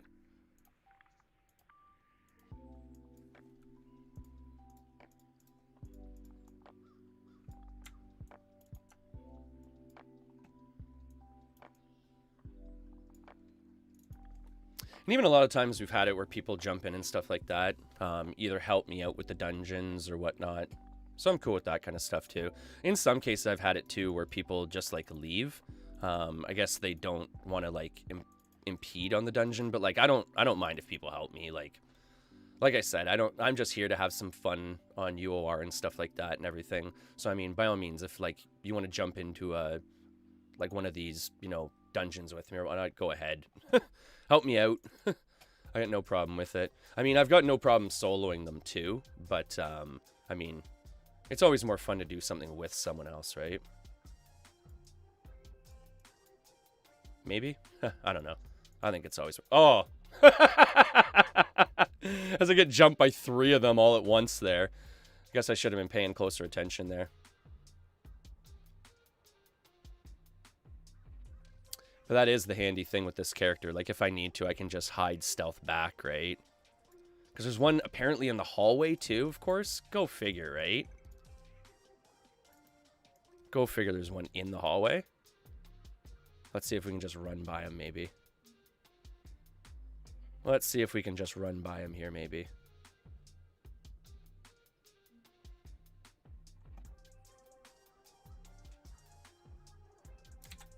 No!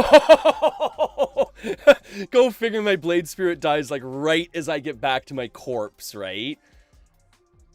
Oh, that was a pain in the butt. I was just about to hide there too. This is Ultima Online Renaissance, Axel. So this is a period piece server. This isn't UO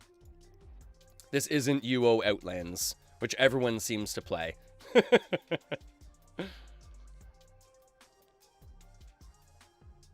UO Outlands was a little too custom for me. I wanted something more retro, like more what I remembered when I used to play Ultima Online.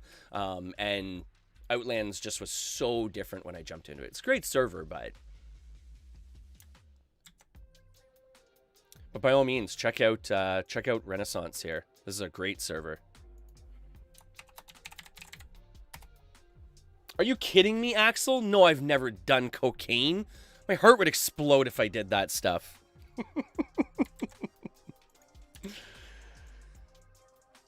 You crazy? Do you not have the screen on? You just tuned in or something, bud? You haven't been watching for the past even 30 seconds to know that I can't handle that kind of stuff? My body wouldn't allow me to do that. You kidding? That would be pure insanity. I just run on... it's like I just wake up on cocaine, bud. When you're this energetic, you don't need drugs.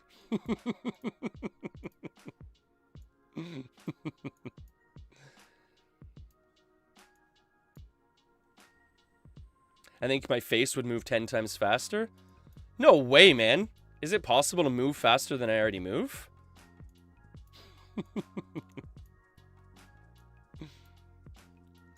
Thanks, Axel.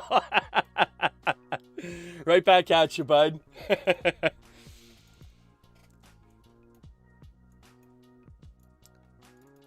No, I'll admit, like, I'm from a small town, right? So, I mean, I had friends into that kind of stuff and everything like that back when I was in high school and everything like that. But in all seriousness, like, no, I wouldn't be able to handle that stuff, man. This is not a cocaine temple. This is a green tea temple. I need to chill out. I don't need help to wake up. I need help to fall asleep. All right. So now that we pretty much got all our stuff back here, we're just going to kind of stealth back here and regain kind of some composure on the dungeon here, right? Probably summon a demon just to have as like some muscle and stuff like that now that we don't have a horse. Obviously heal up, you know, all the fun stuff we got to do now, right?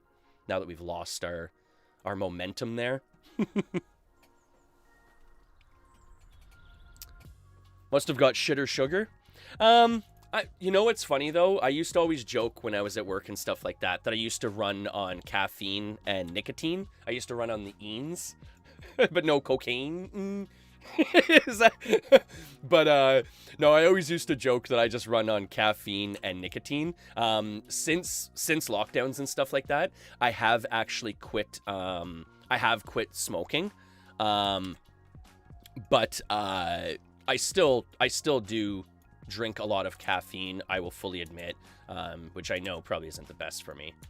But I love, like, Coke, like Coca-Cola. I love Coca-Cola. I'm obsessed with it.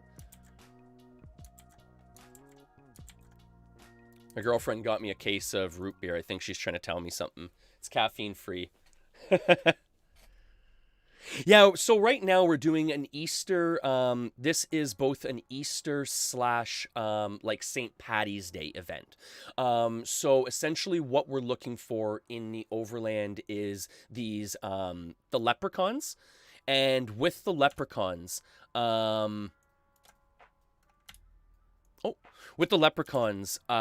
they spawn like these dungeons that you're seeing right now, which I was lucky enough to actually pop one, because they're pretty rare themselves. But in the Overland, there's both Easter bunnies and these leprechauns. By killing the leprechauns, you get these dungeons. By feeding the bunnies, you get golden eggs. And you can turn in the golden eggs for like different items and stuff like that, right? It's pretty cool. Like, I don't know. I really like this server, Axel. Whoa. How long you quit smoking for? I've been smoke free, or okay, so point of reference, I used to smoke cigars, then I got into like I got really heavily into vaping. And then at the beginning of whoa.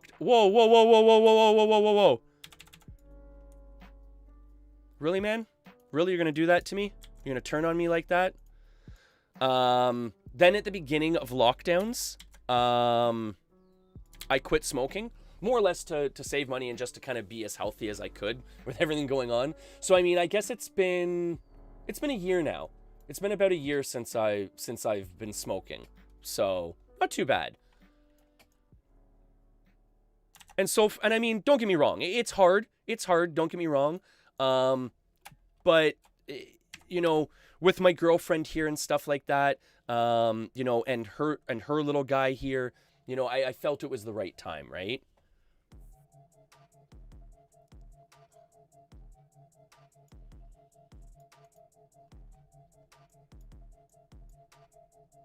Oh yeah, no, I'm horrible for Coca-Cola. That's one thing, like, and the other part too is, with quitting smoking, like, my mom always said too, like, you won't stop until, for one, you're ready. The other part too is, like, if you need something to kind of, like, you know, like, help you quit, then don't be afraid to kind of, like, I know this is going to sound horrible, but don't be afraid to kind of crutch out on something like something else, like, you know, Coca-Cola, which isn't healthy, but let's be honest, it's much healthier for you than smoking. Things like that, right? You know, whatever, right? Sorry, 1 second, I'm getting distracted here. Where's my progress here? Oh, okay, we just popped it, okay.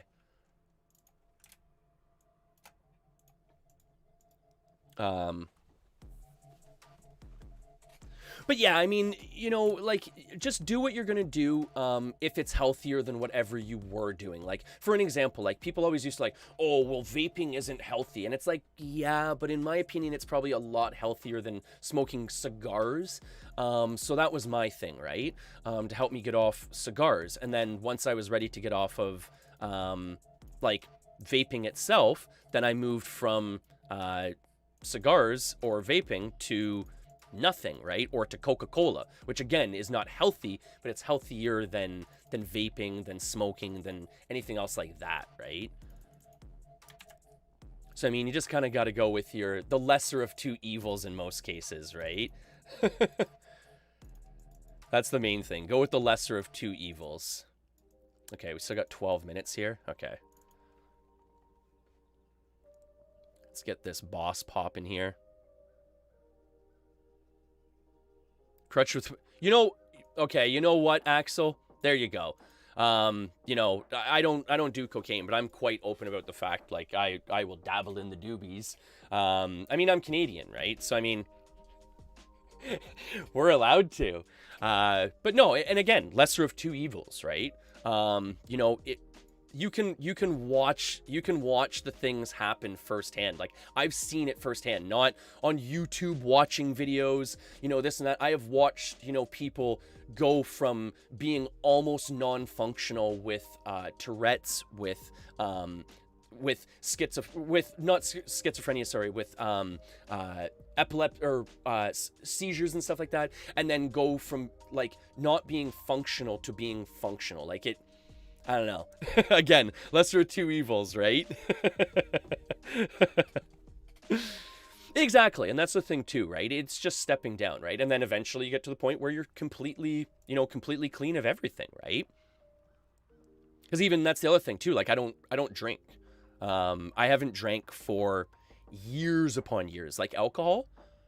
So I mean, that's another thing too, right? Like, you know, so I mean, whatever. It is what it is, right? I can't pick them up. So that's a spawning rare. These little spilled gems are a spawning rare that potentially spawn in the dungeon.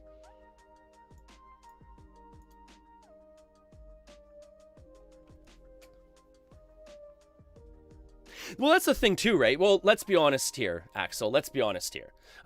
If you really look back in time and kind of look into why cannabis is illegal and stuff like that, there's a given reason why cannabis is illegal, right? And it has nothing to do with, you know, the fact that it's bad for you, or it's a gateway drug, or, you know, it causes schizophrenia or anything like that. Like my dad always says, it always comes down to money all the time. And when you go back in history and stuff like that, you can see what ended up happening, right? You're talking about a major movement from lumber in itself being taken over by the steel industry, and then you're talking about the lumber industry being hit again by hemp being taken over for industrial paper, so many uses, right? And you're talking about people that, how conveniently, the people that were in control of paper also were in control of newspapers too, right? Weird, those two went hand in hand, right? The same person would own both companies, right? So essentially what ends up happening is you've got smear campaigns, you've got essentially ads, you know, out stating, you know, pot, cannabis, and let's call it its proper name, cannabis is, you know, XYZ, it's a degenerate drug, only criminals smoke it, this, that, and the other, right? Where marijuana, even in itself, is not actually cannabis. Like, marijuana is actually a term given to cannabis to associate it with an illegal tobacco at the time that was already kind of like mindset, like, oh, like bad, right? So by calling it marijuana, it already kind of gave it that like negative stigma. I mean, I could go into this stuff all day, right? But it's it's that type of stuff, right? Money, greed, all that fun stuff, right? You know, like like people have said too, right? You know, there's no money in a cure, right? Right? So in those situations, you've got pharmaceutical companies that are going to essentially withhold things that are much, you know, better for you, and a lot cheaper in a lot of cases than letting, say, you know, cannabis wildly hit the market and obsolete a lot of expensive, you know, pharmaceuticals that are already out there too, right? It has the potential to ruin a lot of different markets, right? So, you know, people don't like that kind of stuff, right? Stealing thunder, stepping on toes. They don't like that stuff. They don't like that stuff.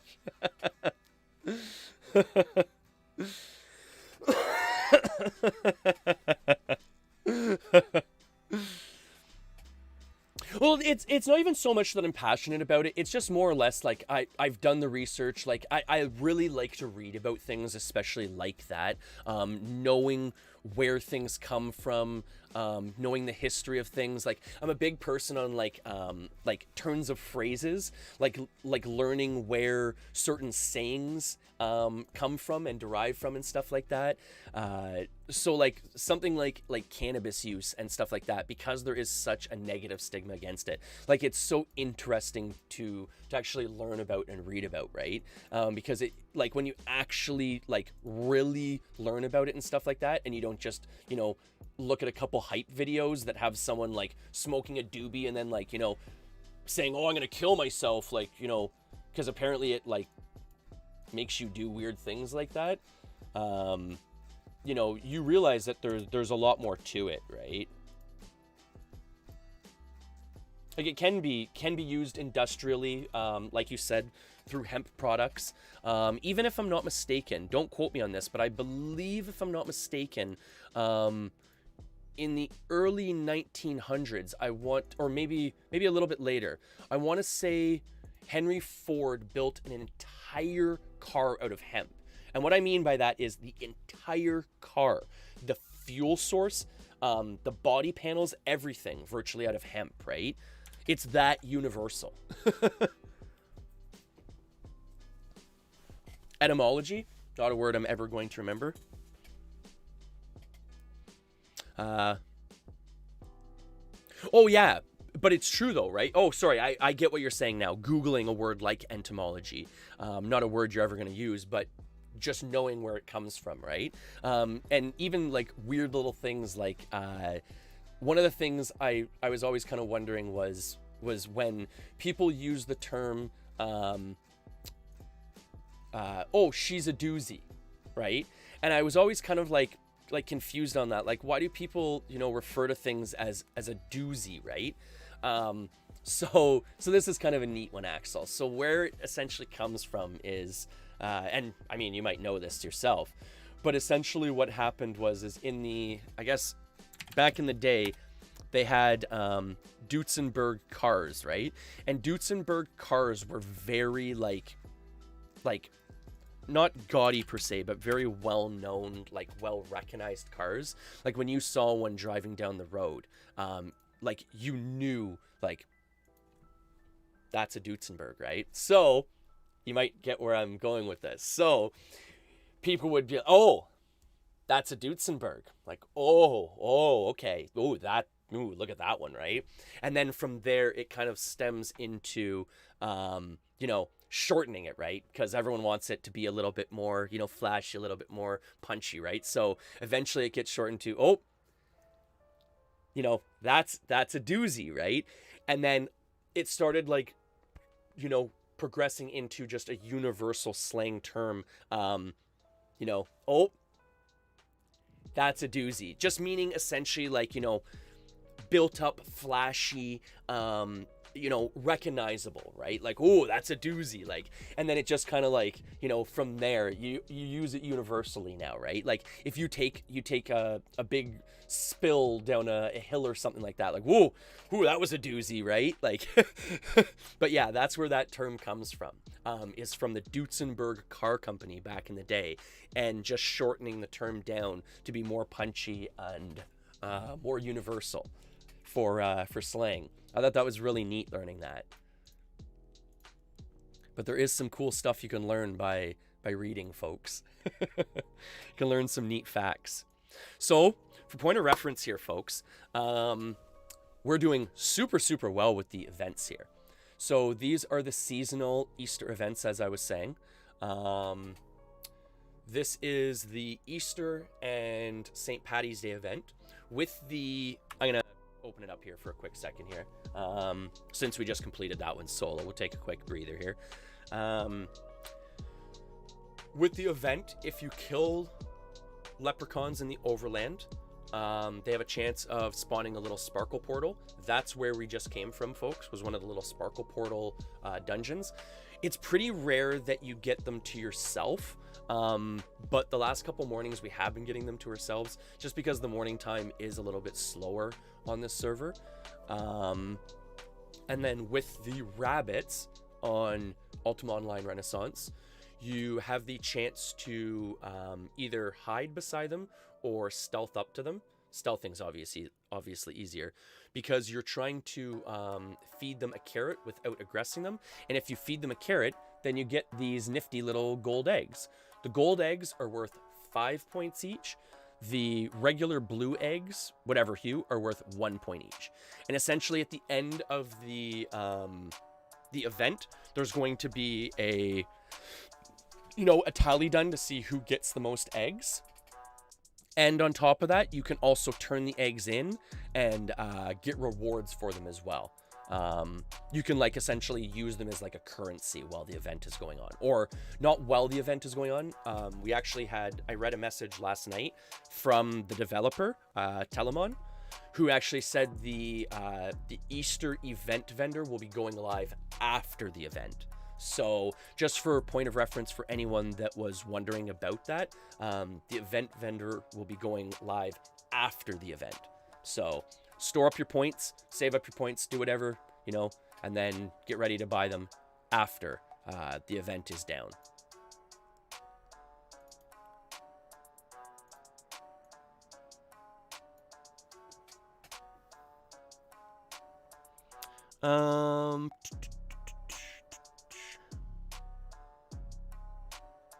I like that hoodie. Honestly, you know what, Axel? I'm not too sure.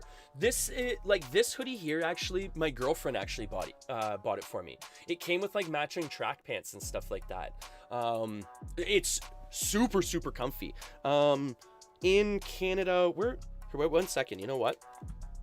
Let me see where it's actually bought from. We'll go crazy here for a minute. All right, 1 second. I can probably tell you where it's from just by the make of it. If there's a tag left. I'm horrible for ripping out tags. Oh, yeah, I ripped out the tag. All right, so I'm not sure where it's from. I want to say, I can always check back and get back to you, Axel. But I want to say this one was probably from maybe Mark's Work Warehouse. But I'm not too sure. Okay, so just for point of reference, Axel, going back to, okay, the chat box on stream is kind of fucked. Okay, so do you mean this one here, like when I'm in game? The other part too is why I have that one on screen, Axel, just for point of reference. There's not too many people like talking right now from it, but I do restream to both Facebook and no, your Twitch chat thing is super delayed.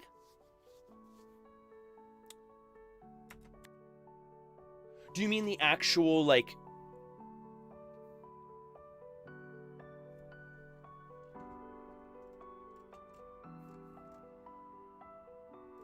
Yeah, because I was going to say, I have, like, the one on screen, like, the one that you're looking at potentially when you're on screen is one that filters in from all the different chat platforms. So, like, you may see people chatting from Facebook, you might see people tuning in from YouTube and commenting from YouTube, and that will all get filtered into, like, the little chat panel at the bottom of the, like, the bottom of the screen down here, like the actual chat window.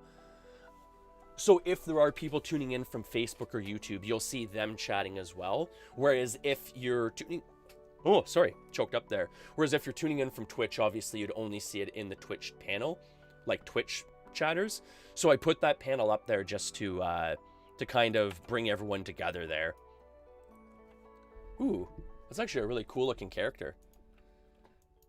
A pink Valentine's mask, that's cool. It's normally bottom for people. Oh, it's a different way for me? That's kind of weird, eh? I wonder why it's doing that.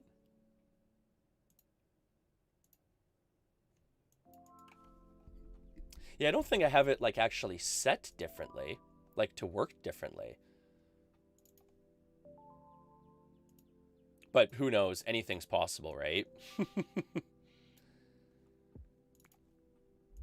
It's funny. We have kind of a running joke on my stream here that we've got a ghost in the shed here, because I don't know if you noticed, like we're coming to you from the stream shed out back of my house.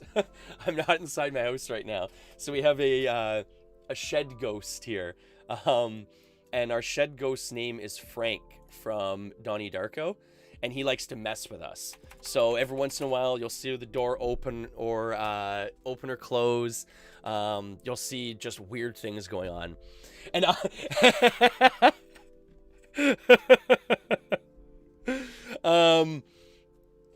that's funny. No, Axel, no, not at all. No, like, so for one, okay, so I say shed because I just call it my stream shed, but it's actually, like, if you're Canadian or know anything about Canada or anything, like, we have what's called, like, ice fishing. Lakes freeze, we bring out these, like, mini houses out onto the lake, and then, like, you fish out on the lake for the wintertime. This is a converted ice hut, so like it's fully heated. Like even for a while there, I had like a little mini stove, like a Coleman stove in here and stuff, but like, dude, I'm set up, bud. I don't oh sorry, I don't know if you could hear that. That's the sound of my fridge closing.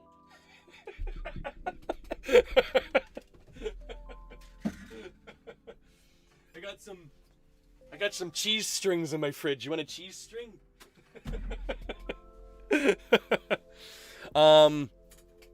And sorry, okay, so to start from the top, why I'm in the stream shed, Axel, is because I am very loud and boisterous, if you can't tell.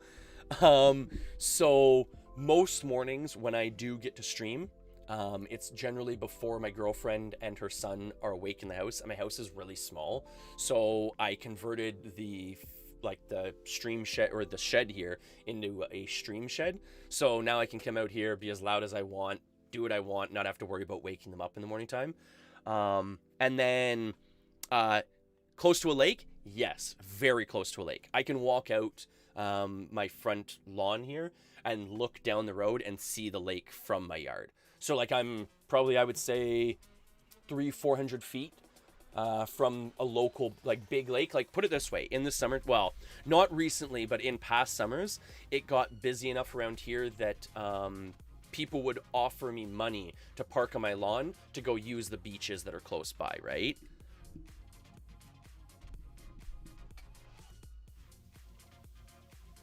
And you're right. No, you're totally right, Axel. It is summertime here. Oh, thank you so much for the follow, Axel. But it is summertime here in, well, not quite summertime in Canada. It's more like springtime. But hey, computer, what's the temperature right now? Right now, it's 12 degrees Celsius. Today, so expect a high of 17 degrees. Holy cripes. So it's plenty warm enough. Like I don't know if you can tell, but like I'm in shorts and t-shirts sitting here, right? And like quite comfortable. But I mean, I'm a furnace, so I'm the perfect Canadian. I have, in the wintertime, I have my ice rink literally within view shot of my computer here. So whenever I'm done streaming, I just go out back, play some hockey, right? You're gonna go play some hockey there, eh? You gotta make sure you stay Canadian for everyone there, eh? Maybe go out and pick up a 2-4. I'm not gonna drink the 2-4, but I'll get it for my friends to make sure they have a 2-4 to drink.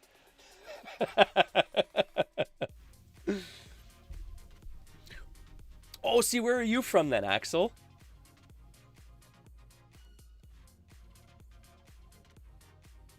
Oh, so yeah, this would be relatively warm for you. No, honestly, like I am super lucky and super blessed to live like where I live and stuff like that.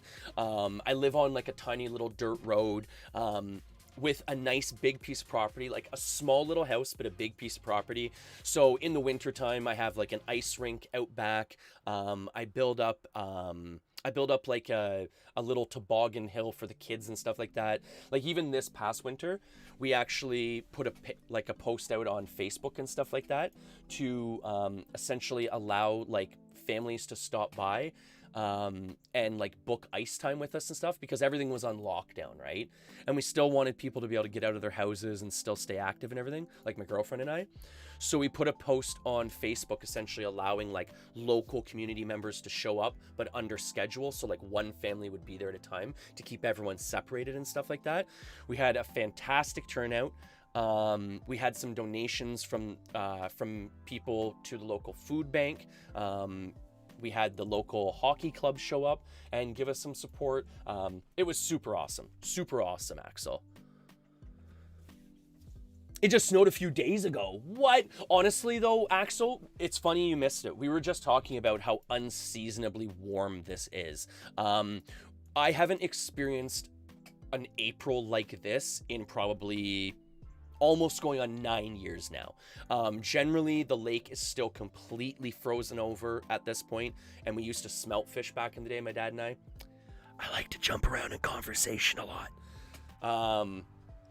But we used to smelt fish. You can't smelt fish anymore because the lake stays frozen too late. You miss the spawning season.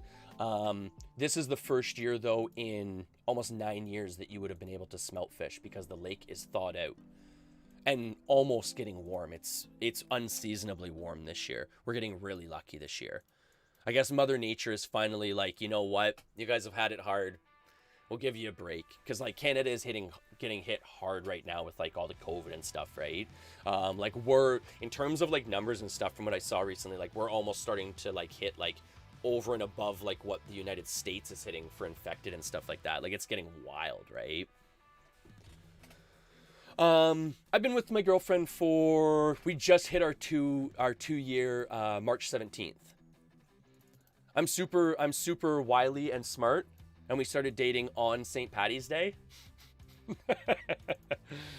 But no, March 17th was our 2 year.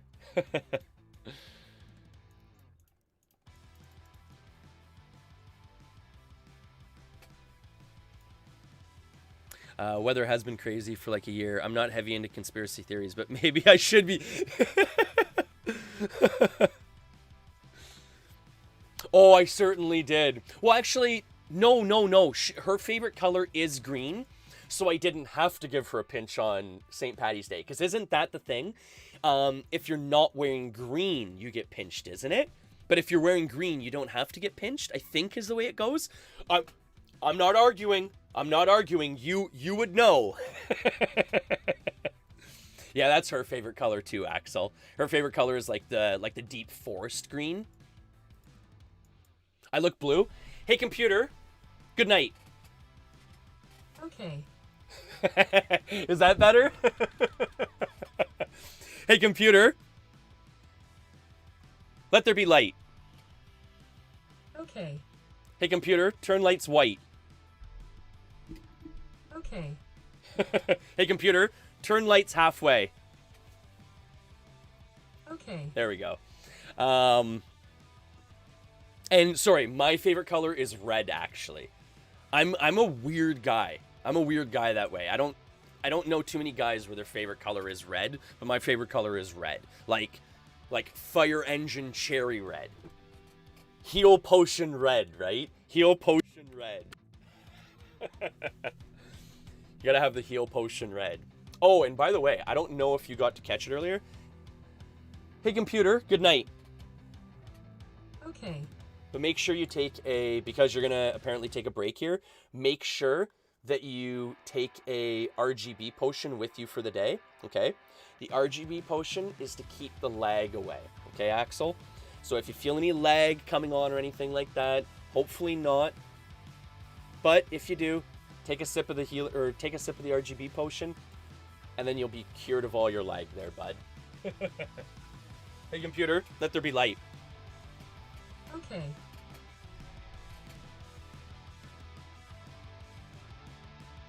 Hey, computer, turn lights green. Okay.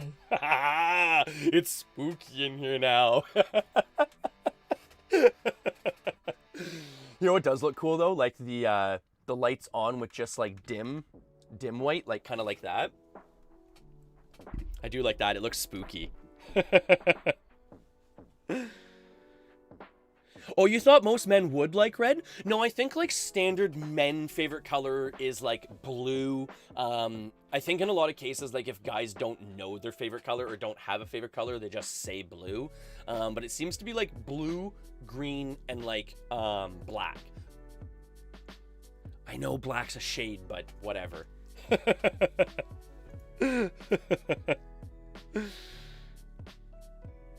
Oh no, that's why I kind of leave it with the red blue, and I love that effect too. Hey computer, turn right light blue. Hey computer, turn left light red. Okay. Hey computer, turn right light blue. Okay. It's I always joke about it because this is the Star Wars light, right? This is the light that kind of makes it look like you're in, like, you know, the evil Sith side and the Jedi side. So that's why I like the red and the blue the best too. That's my favorite light scheme.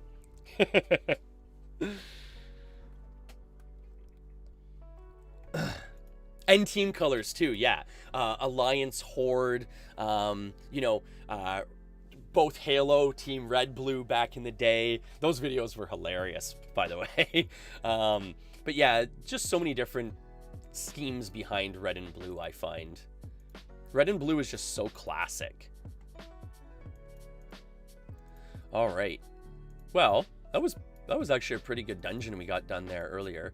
We unfortunately lost our horse again. Of course, we lost our white horse. I love the white horses in Ultima. I don't know why. I've always been a fan of the white horses. Are you a sports fan, Axel? No, you know what? Actually, here. Let me. I don't know if I'm gonna be able to. Will it show properly? Can you see that? Oh. Okay, so for point of reference, here I'll open it up here so you can actually maybe see it better. Okay. All artwork done on stream is done by my super amazing, awesome, loving girlfriend, who is amazing. She did the Heels on You, like, serving tray here. She did the Heels on You, or she did, like, the portal at the back here. This is still in work. And then she also did, oh, 1 second. Because I'm streaming Ultima, I love showing this off. 1 second.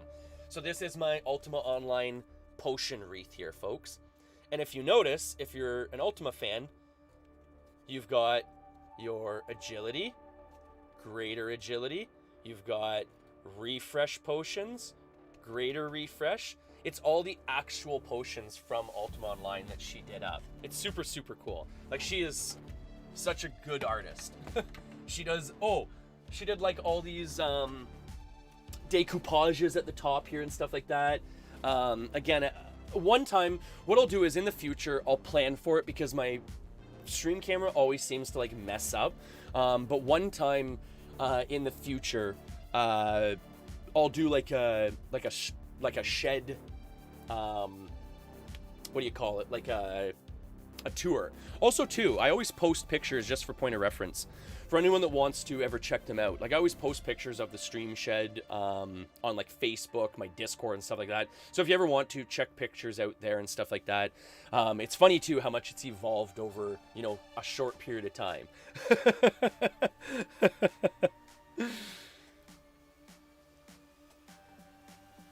Oh, you're a golf player? I can't say I blame you. I used to be really, really big into golf when I was younger. But slowly over time, I mean, with money and stuff like that and everything, it just became, you know, less viable. And then with girlfriend, kid, you know, getting out to a course for 3-4 hours, right? Like, good luck with that, right? Then again, she'd probably be happy to see me go some days, right? Oh no, you know what it is?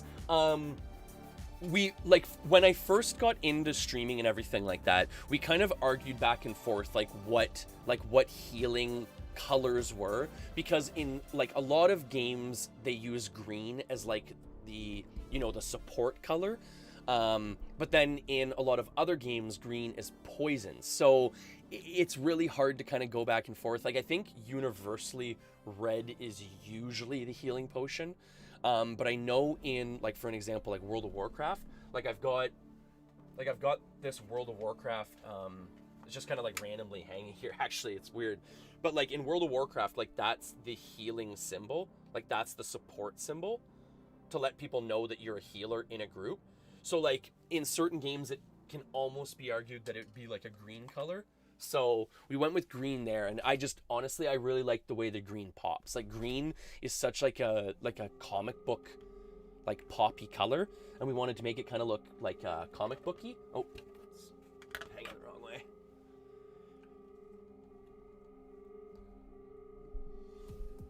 No, I guess you're right. For the most part, like, they are pretty much always red. I guess in a lot of cases too, it's like the aura of the healer is green, but then the actual heal potion is red, I guess. I guess that would be a good way to put it, right? Because I always, like, even when I'm thinking of like a healing aura, I think green, right? Like, even in terms of, like, actual, like color, again, if you've ever studied, like, color theory or anything like that, green is actually, like, the healing color in terms of color theory. So in your house, whenever you want a room to be calming or to be, like, inviting or whatnot, relaxing, green is a very good color, right? It's very easy for your eyes to accept green, break down green, like work through it, whereas certain colors like reds, yellow, can be very hard for your eyes to break down, and they actually increase like anxiety, different things like that, right? I sold furniture for a while, so we actually had like a color theory like course taught to us, and that was one of the things that was brought up. And see, that's what I kind of mean, right? Like the whole aura of healing is what I like picture green. But the actual, like, you're right, like the lifeline of healing, potions, whatever, right, it's red. You've got red healing potions, right? You know, you've got red blood, lifeline, right? Health, that's all red. Oh, and speaking of which too, we got a cool new potion too. This is a cool new potion my girlfriend just picked up. So this is the Evolution Potion. All my viewers are awesome anyways to begin with, but let's be honest, everyone can evolve into something better. So take the Evolution Potion and hype yourself out. Hype yourself up for the weekend, folks. Oh, Axel, I've got potions coming out the yin yang here. Check out this one. We got a mana potion. Do you want a mana potion? Hey computer, turn lights white. Do you want a mana potion here? We're the alchemist here. We're the alchemist here. So we've got mana potions. What other oh, look. We got the luck and love potion. Who doesn't need a little luck and love in their life, right? Hey computer, turn lights halfway. Okay. Who doesn't like a little bit of luck and love in their life, right? That's coming at you. And then what else do we got back here? What other potions do we have here? Oh. We've got our lovely light mana potion right here.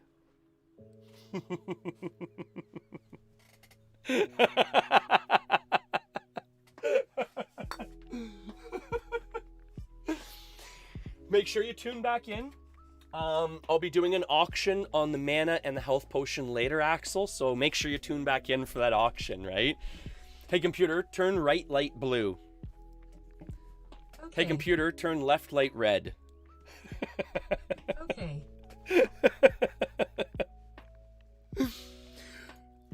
No, yeah, of course. Yeah, that was a joke, Axel. I'm not selling my potions off. You crazy? I didn't spend hours upon hours in the alchemy lab brewing those potions to a specific, you know, ingredient level to have them just sold off on eBay or something like that.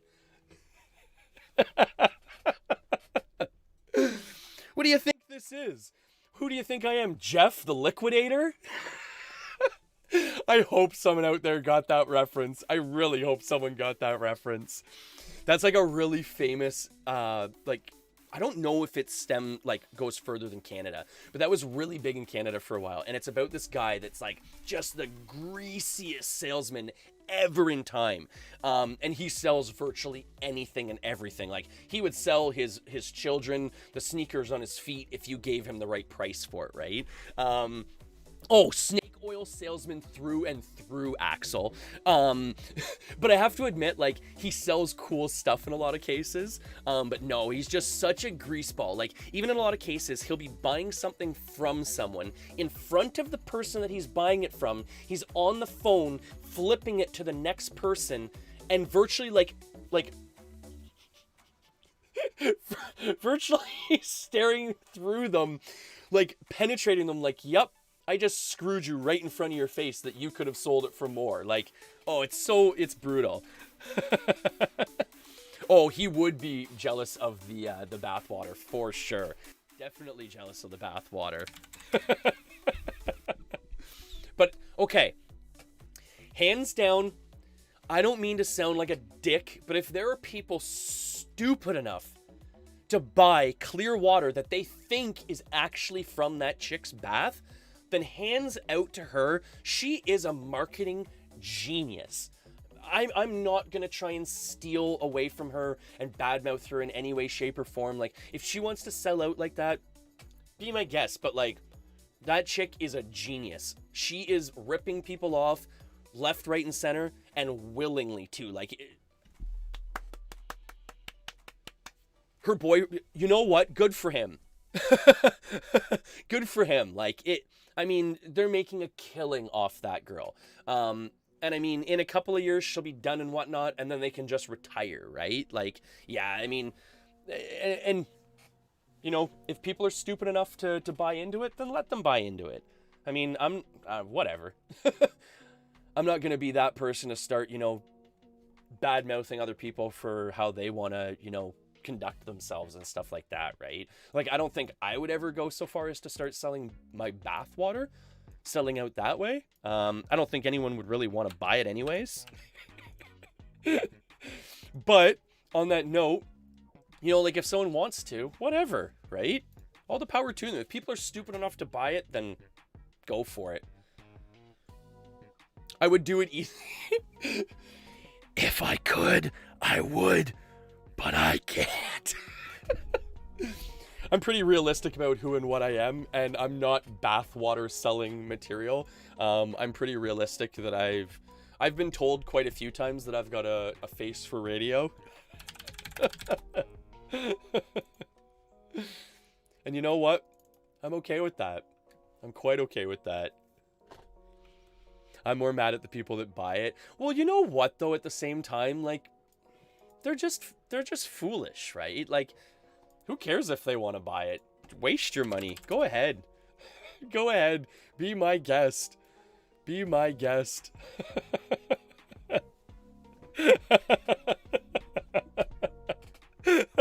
Aw, thanks, Axel. I don't know if I'm bathwater selling material, but hey, maybe I should throw some on the market and find out, right? We'll test the water. Literally. Mm-hmm. My bath water comes rusty, I think. I think my bath water has some rust in it. comes with a free smell of sulfur. No, I'm just joking. I'm on town water. Like, it's all like super clean here and stuff like that. But there's like a running joke because I come from a small town where like everyone's like, oh, you know, like Keswick water is all polluted and whatnot, right?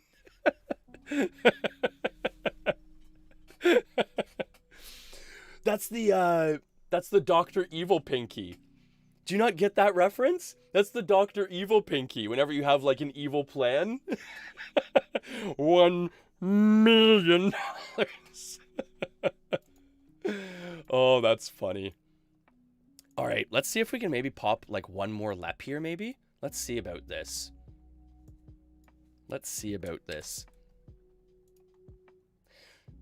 So, Axel, what server do you play on? Yeah, don't... You know what's funny, Eekers? I didn't drink the lake water, but I definitely used it in a smoking device one time. When we were teenagers, we didn't have like any like bottled water or anything, so we're just like, meh. All right, we're good to go.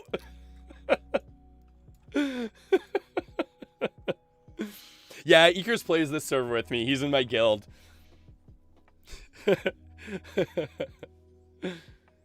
What server? But yeah, I was just gonna ask there, Axel. What server do you play on then? Do you play on like what just happened? Why did I not cast the Blade Spirit there? That was weird.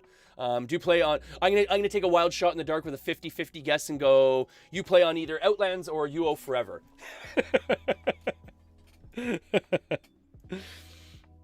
Oh, UO Outlands? Yeah, there's a lot of UO Outlands players. Now, the big question is, what brought you to Outlands, if you don't mind me asking, Axel? Because I find Outland is so different for me than, like what I remember Ultima Online being. So for me, like, it wasn't what I was really looking for, you know, to come back to. But I've made the argument Outlands would be really good for people that have been playing like Ultima Online, say like the whole time, and are kind of getting like sick of old content and want like new stuff to play through, because it's virtually like a brand new game if I'm understanding it correctly, right? Like the world is different, monsters are different, like it's very different, right?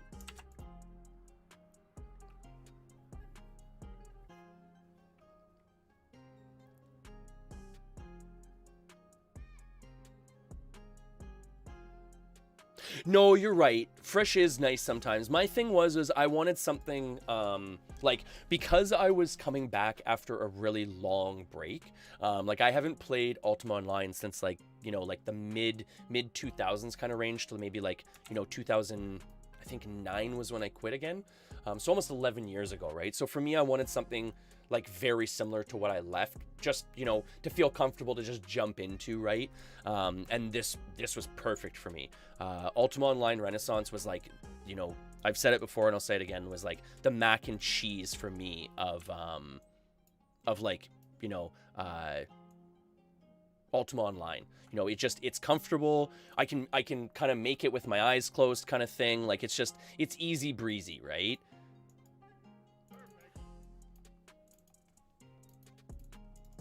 And one thing is, though, just to clarify, though, this server does have enough, like, custom content, like, new stuff, that there's things that I'm still doing that I've never done before, right? So that's really nice, too.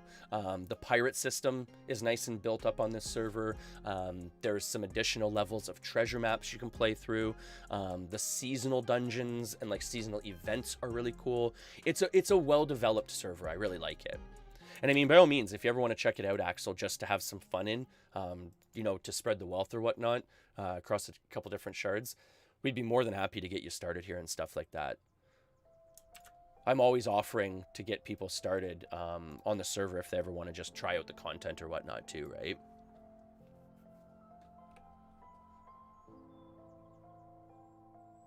Oh, and that's the thing, too. I say it all the time. Like, it doesn't matter if you're playing Outlands. It doesn't matter if you're playing UO Forever, if you're playing Renaissance. Like, UO is built and centered around, like, the community at this point, right? So, I mean, it doesn't matter where you're playing. Just play Ultima Online. And that's my thing, too. Like, that's why I tried to, like, restream it and stuff like that onto Facebook. Because, like, I find the people that watch me on Facebook are totally different than the people that watch me on like Twitch and stuff like that. So I wanted to just hit a wider market with Ultima Online coverage, especially like bringing like people like my nephew into the game and stuff like that have never really seen it before, and in a lot of cases wouldn't give a game like this enough credit where it's due, because they're like, oh, well, you know, look at how it looks and stuff, but the gameplay is so far superior to the graphic you know, capabilities, right, if I can word it that way.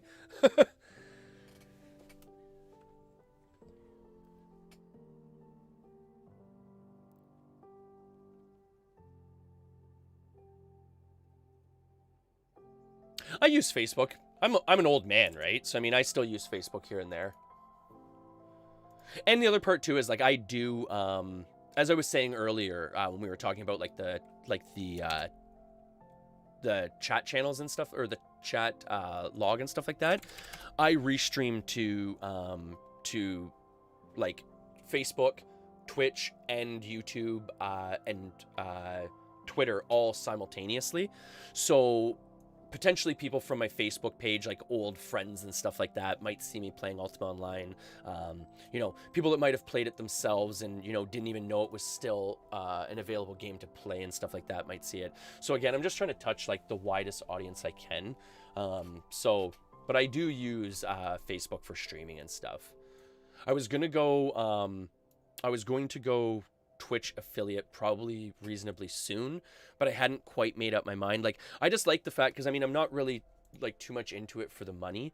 So I mean, it's better to almost not be an affiliate if you don't care about the money, because like if you click affiliate, then you start having to run pre-roll ads like without your consent and stuff like that. You can't restream to other sites and platforms if you're a Twitch affiliate. So there's like a lot of downsides to being a Twitch affiliate, right? You know, to pick up maybe a couple bucks a month kind of thing. Like, no offense or anything, but that's just my opinion on it.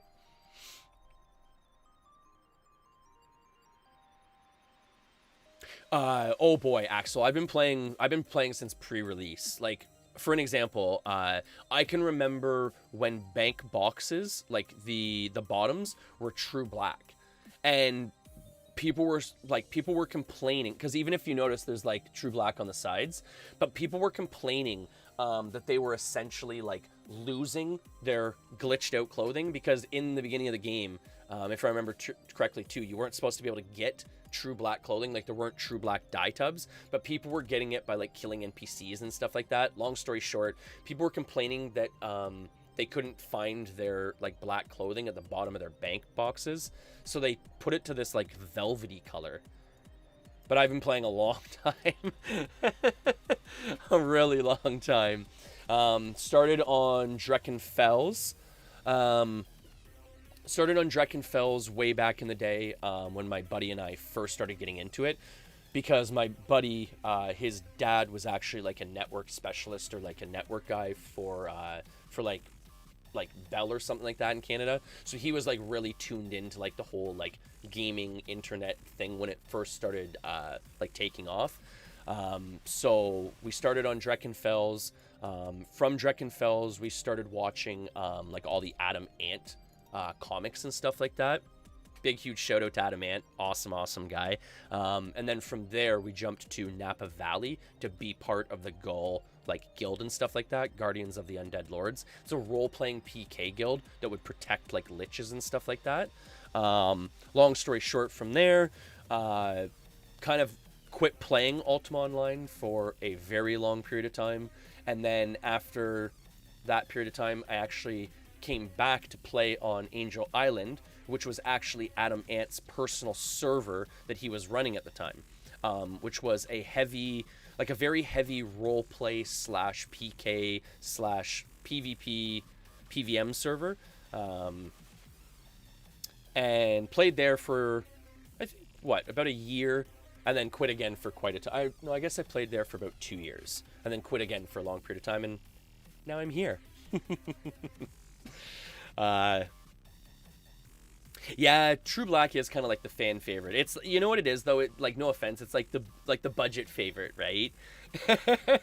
It's like ramen noodles, it's just easy.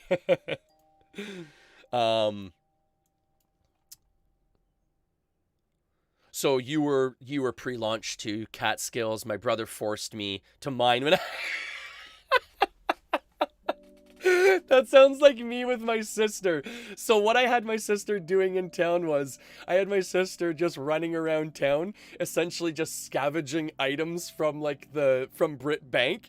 So she, and like, don't get me wrong, like at the time, like, cause let's be honest, at the time, was this not the coolest possible chat room you could possibly be in? It was essentially Second Life at the time, right? So you'd be sitting there, you know, you'd get home from school, you'd sit around Brit Bank, and you'd almost be using it like a virtual live chat room, right? And that's what my sister kind of did. So over time, you know, she would pick up stuff at the Brit Bank, and like sometimes you'd get some decent items, right? And one of the things, I hate to admit this, but one of the things I used to do too was I would get her to sell cigarette packs at Brit Bank, which was a rare item, and all it was one of the books renamed cigarette pack, and she'd be like selling those all day.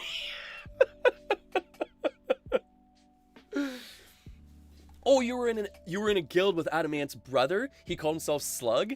That's pretty cool. That's pretty cool. Yeah, I was in Gull itself back in the day, and I mean it was a lot of fun. I'll be fully honest, like back in the day, like it was nothing like now, where I mean, like, you know, you've got 7 times GM characters across the board. You know exactly what you're doing, you know, the most efficient way to get every point out of every, you know, skill set and stuff. Back in the day, you'd just be running around with whatever you could find, right? You'd have macing, fencing, and swordsmanship all on your character just because, you know, based on what, you know, good weapon you found that day, that's what skill set you were using, right? You're worse than my brother. I am horrible for that. Like, I used to be really bad back in the day. Like, even one of the things back in the, like little things like that, right? Like, you know, like weird hued items and stuff like that. I remember being a really big thing back in the day too. So like if we found anything even like slightly uncommon, we'd be running through town like, oh, you know, this is a rare, or, you know, this is a rare, or whatever, right? And I mean, back in the day, people were buying stuff left, right, and center, right? Because there was no like UO Stratix to just look up like, you know, cigarette pack. Is that actually a rare? So again, I guess it's, hey, let's circle around and let's bridge around to the Belle Delphine thing, right? It's kind of coming back to that, right? Like, it's good marketing, right? I was selling a product that people believed was rare and people wanted, based on the fact that, you know, I was telling them they wanted it.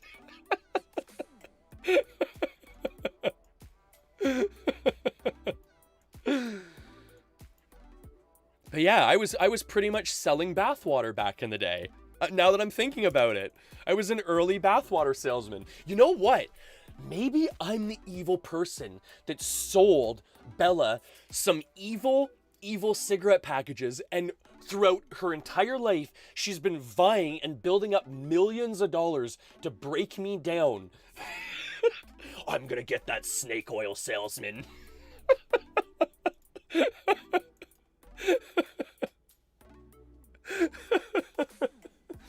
You know what's fun though?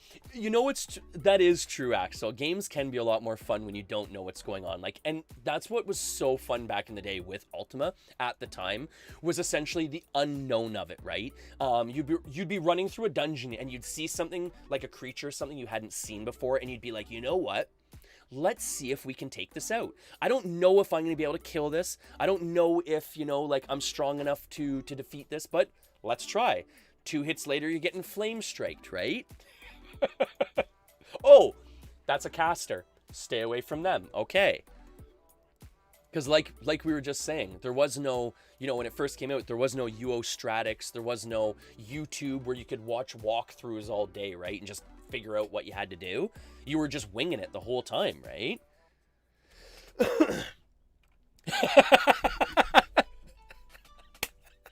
I'm so glad I almost made you spit your drink out.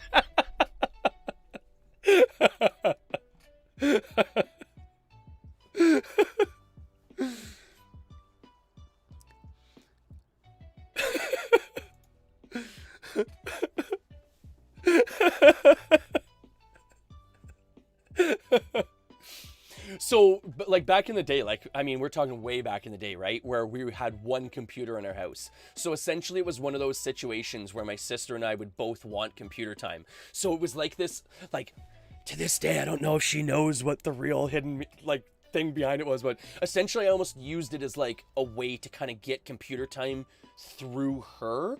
Because she'd be playing, but she'd be essentially playing for me. You know what I mean, right, Axel? Like, it's one of those situations where, like, I'd be telling her what to do, but she'd be, okay, right? So, essentially, it was almost as if I was getting my game time through her. Because, like I said, back in the day, you only had one computer in your house, you know, one internet connection, so you'd have to share everything, right? So that was kind of like my tricky little way of getting a little bit of extra computer time whenever I could. Whenever she wasn't wanting to play The Sims or, what was it? Theme Park. Theme Park and The Sims were her 2 games back in the day. Is there really going to be a leprechaun right beside that banshee? Oh, whoa. Okay. We got an Easter bunny here, folks. So what we're going to do here is we're going to tell our horse to stay. We're going to hide. And then we're going to stealth up to the Easter bunny and hopefully be able to feed him a carrot. And then we can get a gold Easter egg. Because that's worth quite a bit of money here now.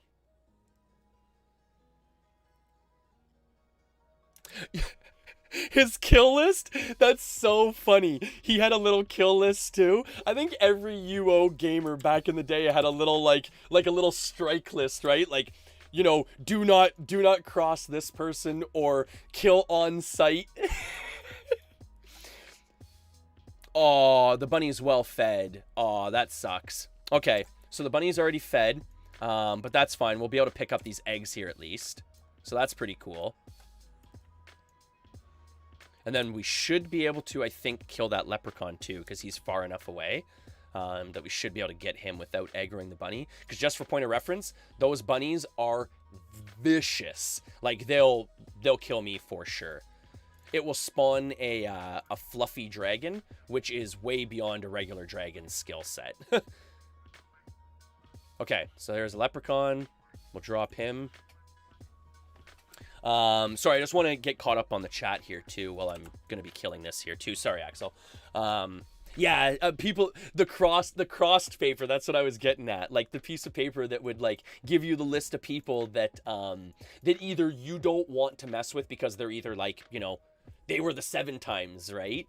Or back in the day, you'd have the list of people that, like, okay, once I get good enough, that's the person I'm gonna kill.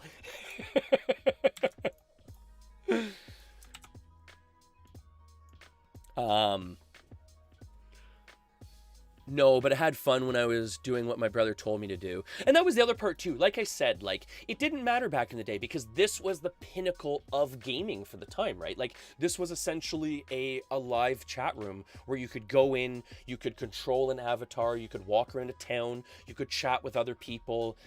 It was essentially almost like a, you know, like a VR rec room or VR chat type of thing, you know, in today's, you know, market, right? So over the time, I mean, it was cutting edge. We're talking about, you know, 28 kilobit per second modems and 56K modems and stuff, but I mean, that was cutting edge for the time, right?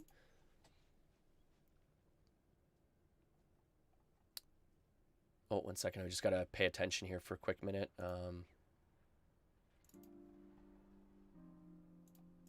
Whoa, didn't dispel them? They resist that? I've never actually tried to just dispel my demon before, instead of just doing this. I've never actually tried to dispel the demon before. That was funny.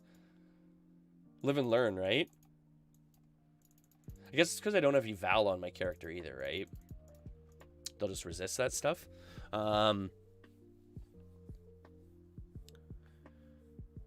Hadn't been realized when she got older that she got scammed. Well, we always talk about it to this day and stuff like that. And she even says, like, she had fun walking around the bank and picking stuff up, right? Like, that was, you know, her chat room back in the day. So she had fun with it. So it wasn't such a big deal for her to, you know, for me to even say, like, oh, go over here, pick that up and stuff like that, because in between, for the most part, like, she'd be, you know, chatting to people or, you know, doing whatever, right? She got to dress her character up however she wanted her character to look. She made like a tailor back in the day, so she could make herself all the different clothes and stuff, and it was almost like a paper doll back in the day, right? Like a virtual paper doll. So, I mean, it was easy for her to stay, you know, into it at those times. But unfortunately, no, she doesn't still play. She's not really a big gamer, like, for the most part. She'll play, I believe at this point, I want to say she plays Roblox with my nephew. Like, she'll play Roblox every once in a while. Like, that's kind of her style of game. I want to say she plays the restaurant game, if you know what that essentially means. Whoa, I got 2 plat. Cool. That container cannot hold more items. We got too many items in our bank box here. We got too many eggs going here. But yeah, she plays the, I believe she plays the restaurant version of Roblox, if I'm not mistaken. I think I've heard her talking about that before. Oh, so you know that one too? Yeah. Seems to be really popular. Like I was saying earlier in stream, like Roblox, oh man, I think Roblox is going to do, I think Roblox is going to overtake Fortnite in no time. If it hasn't already. I haven't really looked it up recently, but if Fortnite isn't already second to Roblox, it won't be long before it is. Just with the diversity available in Roblox, it's incredible. That game is going to have a lot of like good traction for a long time. And that's the other thing too, right? Roblox is a lot more accessible to a wider range of people. Not only that, but its appeal is wider to, or its appeal is, or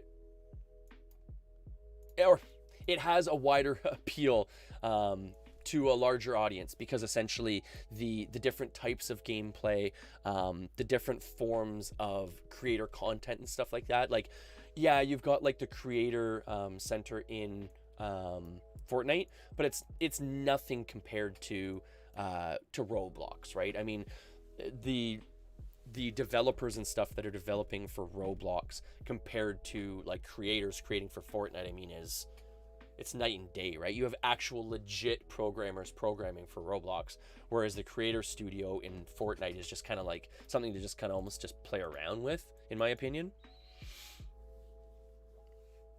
Oh, way more freedom. Yeah, way more freedom. Roblox, from the way I understand it, is almost like Project Spark, or the way that they wanted Project Spark to be for Xbox, where essentially Project Spark is like creators creating content around like an easy to run like video game creation. I don't even know how to word it, but it's yeah, it didn't do very well, Axel. It didn't do very well at all, unfortunately. It really didn't get much traction because at the time there really wasn't like the developer crowd. But even nowadays, like even my nephew, like he learns coding in school and stuff like that. Like he's 8 and he's learning coding in school. Like it's a very different push right now, right? So you're getting kids that actually want to create games for themselves to play with their friends, right? So, you know, if Project Spark was released now instead of on, I think it was Xbox 360, it would have done a lot better. But check it out. It is a neat game. You can find some cool content for it at this point.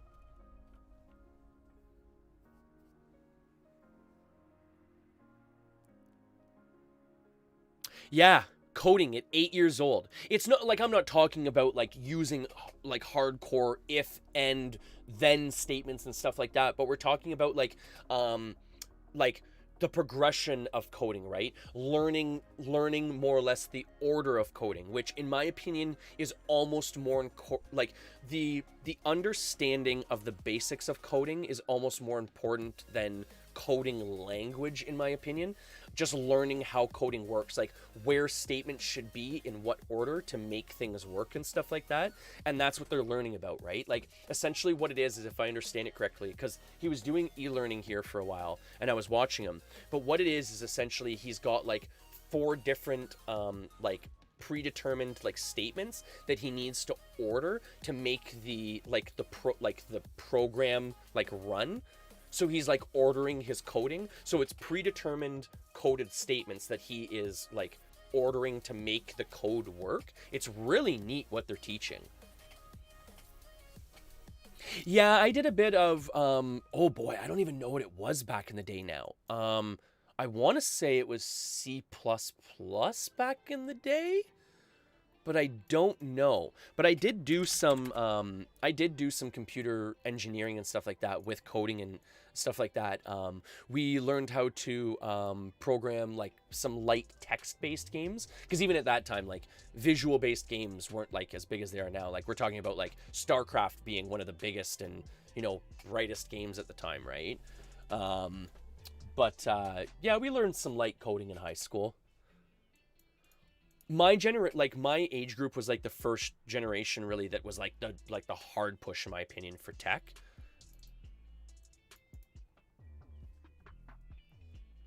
No, I'm not too sure what language they're using. Like for an example, like right now it would literally be like it's literally just English, like statements.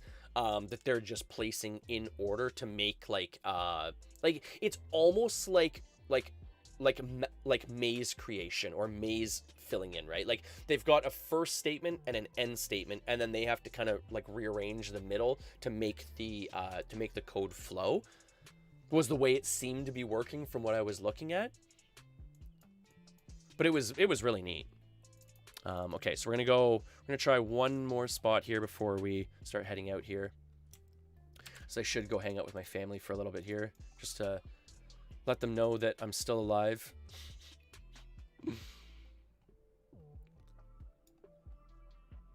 Oh, look at this little camping spot here.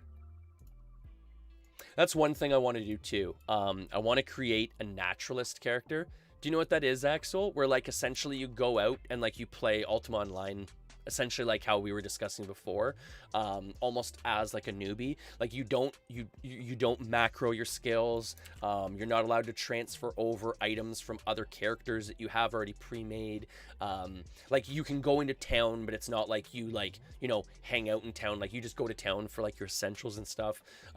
You essentially like you have camping on a character, stuff like that, right? I think that'd be really neat to check out or to cover. Oh, okay, so Iron Man. So essentially Iron Man on this server is kind of reserved for... I think this guy thinks I'm trying to like steal his rabbits or something like that. I don't really care. Did he just die? Did he just die?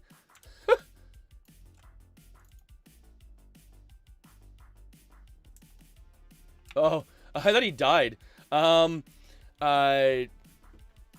was that? I lost my train of thought now.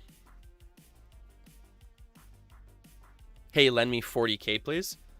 If you're gonna start up on the server, I'll give you 50K.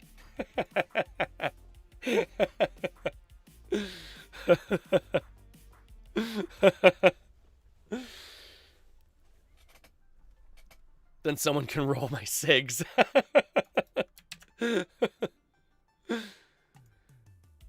You need a cigarette pack from me though. You need to come onto UOR and then buy a cigarette pack from me, and then you don't need to roll your own cigarettes.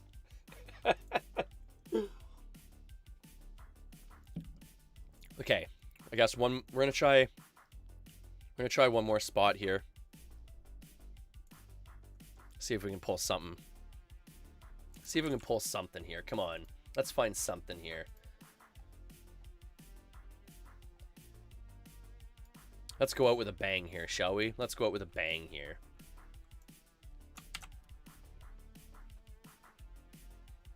But no, like we were saying earlier, to bring it back to my like original point there, Axel, like I wish this game had the traction that RuneScape had, now that you actually brought that up.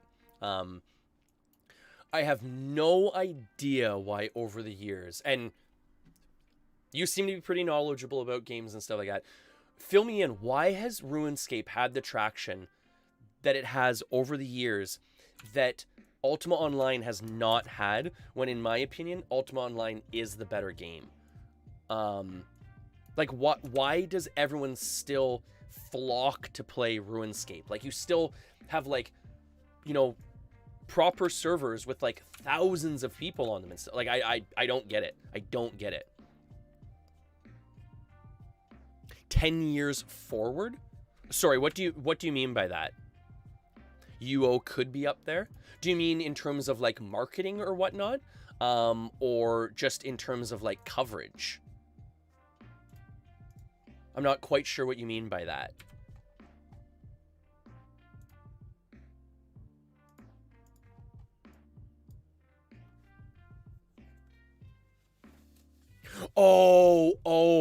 Oh, because literally like RuneScape is a newer game. So there's just more people physically there to support the actual like community itself.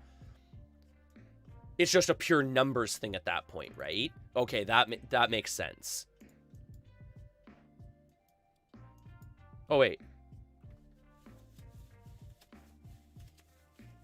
So now I'm confused then. Because, well, didn't RuneScape and UO almost come out at the same time, though? That's why I was kind of confused by that. Oh, no sparkles. Yeah, UO was 97, but what time was RuneScape? Like, 99 or 2000? RuneScape was early 2000s.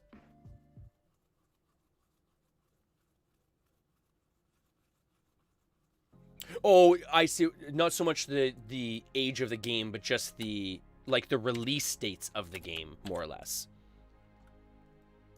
Yeah, because even for an example, we're talking about like Ultima Online being released at the time, where, for an example, every household in the mid 90s still didn't generally have a computer, and every household, if it had a computer, didn't have the internet. You're talking about like people that had computers that potentially just had a computer for like Word documents and printers. They didn't even have it attached to the internet at the time. So that is a really good point, Axel. You're talking about the early 2000s, where a computer is a household object in almost every household with internet. So almost every kid has access to games, stuff like that, like instantaneously as soon as the computer is in their house. Oh, bud, I tell those stories all the time. Axel, I tell those stories all the time. It's actually funny because that's actually one of the things I do on my Discord. For anyone that wants to check out the Discord, be part of the community or anything like that, you know, be part of some fun Ultima Online chat and stuff, see some pictures and whatever, join up to the Discord, the Heals on You spiritually initiated community. But no, I do some light like storytelling and stuff like that, Axel, and a lot of the stories are about funny things like that, right? People picking up the telephone in my house, me freaking out in, you know, the dead city in T2A, thinking I've lost connect, or thinking, you know, I'm dying offline, and then I come back and maybe being alive, maybe not being dry looted. So lots of fun times with the memories of Ultima Online back in the day. Because like Axel said, like, those were the days where, you know, a phone line in your house wasn't the internet line. It was a phone line, both internet and phone. So you'd be sitting there, and then all of a sudden, someone would pick up the phone, and you drop connection. Yelling at your mom or your dad to pick up, or to hang up the phone, so you can get back to your undead, or so you can get back to your corpse. So you can get back to your corpse.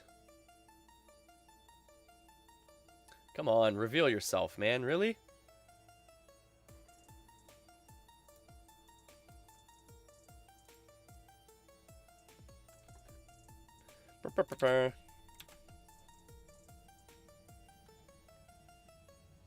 You know, it's funny. My girlfriend and I discuss that all the time. That's actually one of the funny things that we talk about, because my girlfriend is not a gamer, like, at all. She does not like video games. So it's really funny because I bring that up all the time, that, because I don't think, I still think to this day, after all the discussions, that sometimes she doesn't quite get that, it takes me a second or two, like, sometimes to, like, stop what I'm doing. Like, I can't just, oh, okay, yep, oh, no. Right? Like, as soon as this leprechaun dies, I'm dead, right? Like, if I was to do that, as soon as this leprechaun dies, I know I'm dead. So it takes a minute or two, right? But hopefully the mothers of the future will realize that most games don't pause. Pauses went the way of the dodo bird, out the window a long time ago.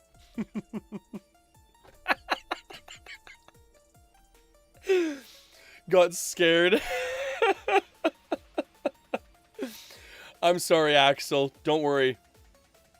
I jump up and do weird random things all the time. Like we were joking about earlier.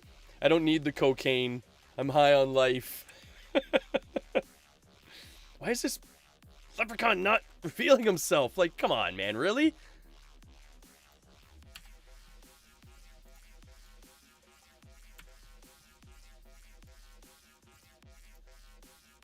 How much life does this guy have left too? Like, oh, That's super annoying. All right, well, I might as well just do this. I honestly got scared when you... I'm sorry, Axel. I apologize. I apologize. I don't mean to scare my viewers. I'm too energetic for my own good. I tire my girlfriend's son out.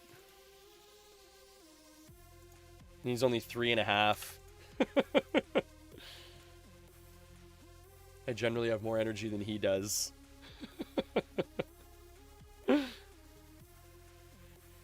Really, man? Really? Then this bear starts aggroing me. Like, just get off me already. Like, flies on poop. Just annoying. Oh, that's what we're going to be getting into here shortly. Lovely mosquito season. Love it. We go right from ice and snow to mosquitoes in Canada. It's just amazing. All right. Well, on that note here, let's see. Okay. One more. I know I've said this a couple times, but we're doing one more. I feel this is the next. This is the one that's gonna pop it. I'm just kind of recalling to random spots because I have tracking. Oh, Ragnar is here apparently. He's apparently like a really well-known PVMer on this server. I'm relatively new on this server, like just for point of reference. I have only played on this server for saving. I've only played on this server for like 72 days, so I don't know a lot of the lore of Ultima Online Renaissance, I'll be honest. But there's always like those well-known PVMers, the well-known PKers and stuff like that and everything that everyone knows. Especially because like Axel and I were discussing, like Ultima Online at this point is such a tight-knit community that everyone knows everyone pretty much, right?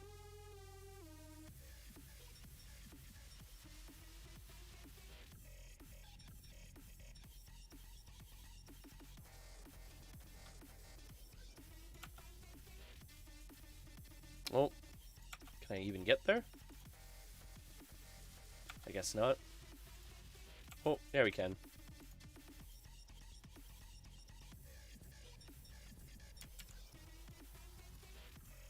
Oh, there we go.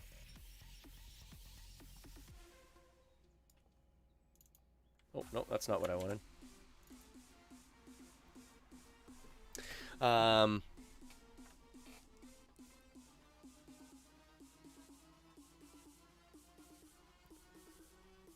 Well, you are lacking on knowledge since you didn't bow to me. I'm the best T2A player / dueler. Really?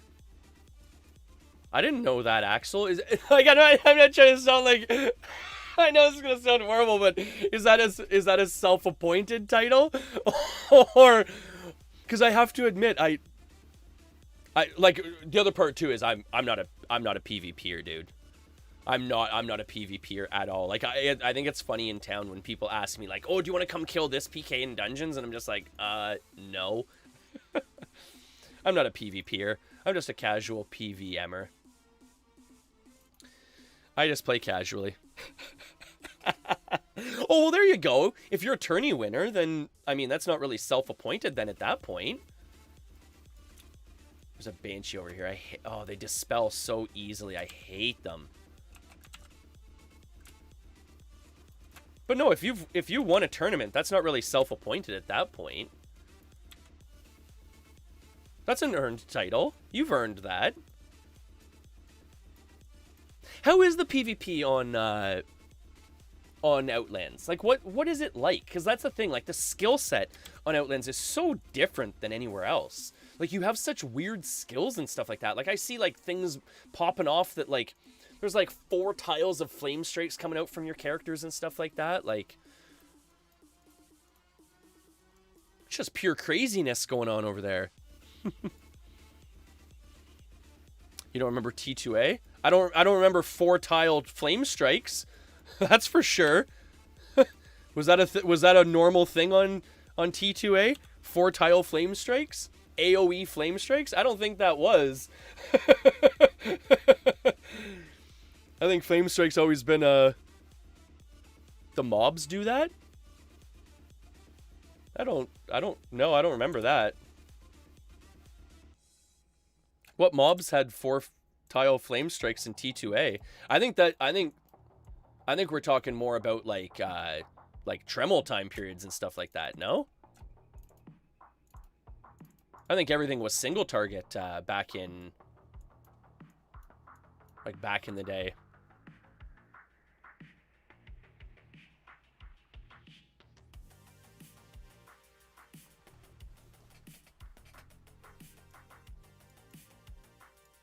Because that's the thing, like people say like, oh, you know, do you remember? And like this is, from what I remember, this is definitely the truest to like pre-Tremel T2A Renaissance time period that I've pretty much ever played. The only other one that was really close was Angel Island, but Angel Island definitely had more custom content than Ultima Online Renaissance. Like Renaissance, even down to like the mechanics, where they'll even like research what was like the mechanic for that time period, right? Yeah, Angel Island was T2A as well. Yeah, pre-Tremel.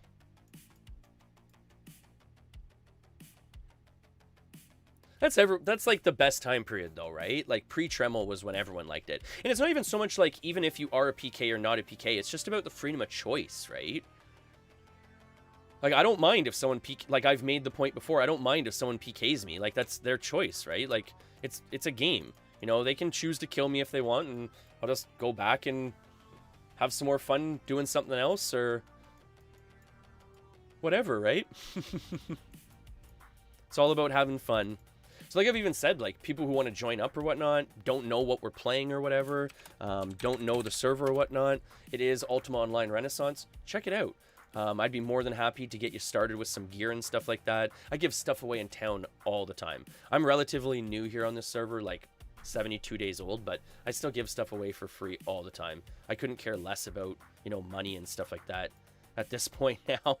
I just want to have some fun on the game, and maybe, like Axel and I have been discussing, like introduce some people to the game that might like playing it, right? Because I think it's an awesome game. Like, it's such a good game.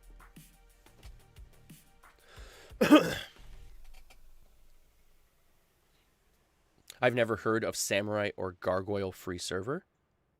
No, me either. What are Samurai and Gargoyle free server? What are those?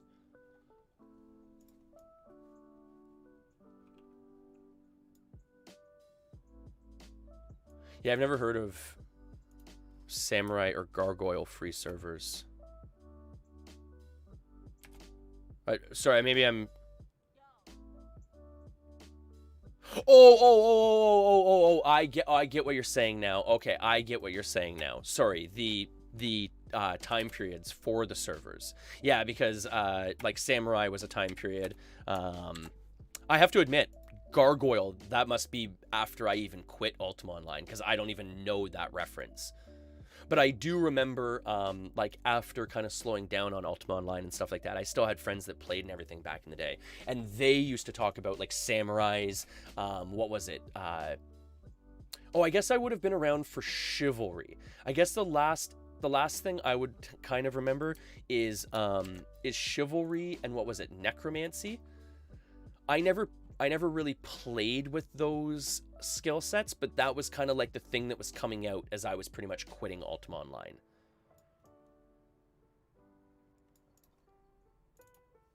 And I believe, if I'm not mistaken, that was post Tremel. Like that was just after Tremel was released. Or was that released with Tremel? I can't remember. I mean, so many years ago now, right, Axel? We're going back so many years now. I can't remember all those details and dates. Yeah, I pretty much quit on Samurai as well. Like, pretty much right around that time period. Or, no, sorry, just before that, I guess. Because I didn't play when there was actual Samurais and stuff like that. But I guess I would have played maybe a little bit when there was Chivalry and Necromancy. But like I said, I never used them.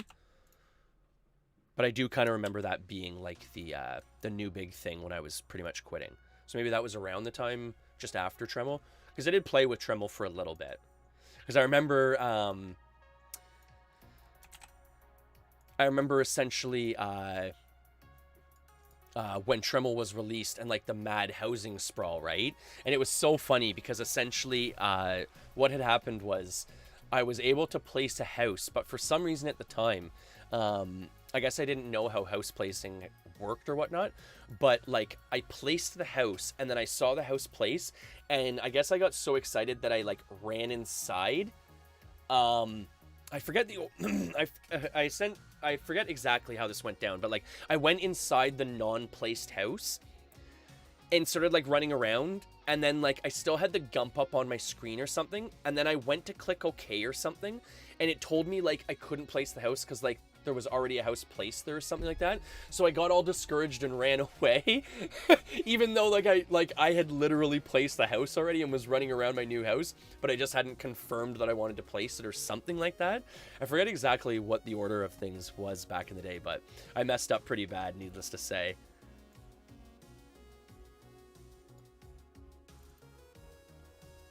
Oh, there we go.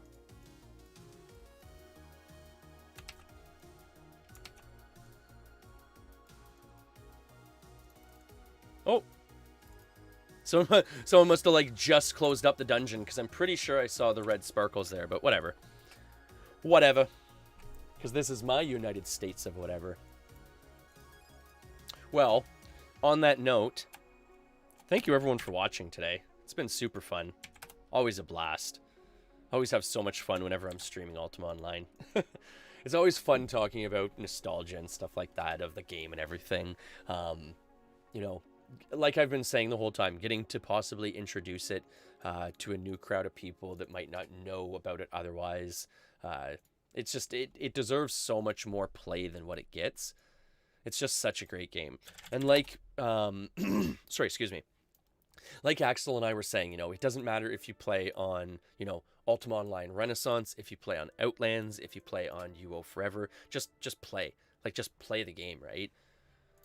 Doesn't matter where you play, just enjoy it, just play it.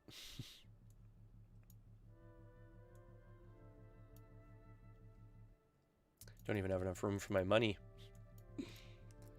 Got too much stuff in there.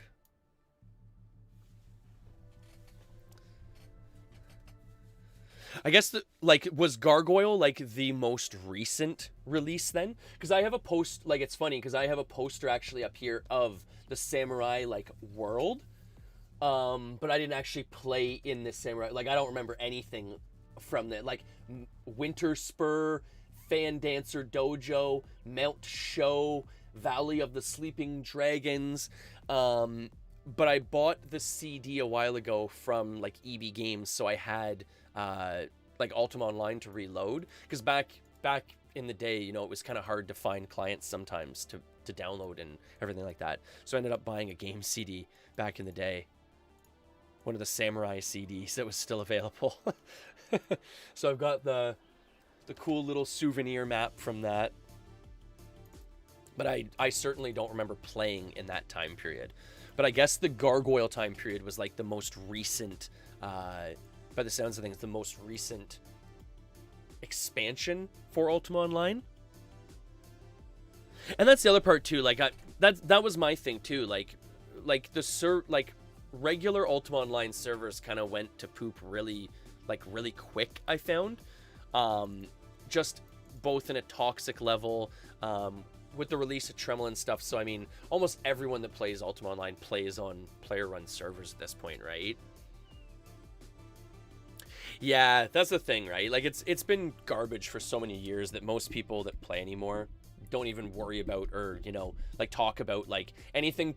It's almost like anything past like the release of like probably roughly around like samurai time period, like didn't even exist, right?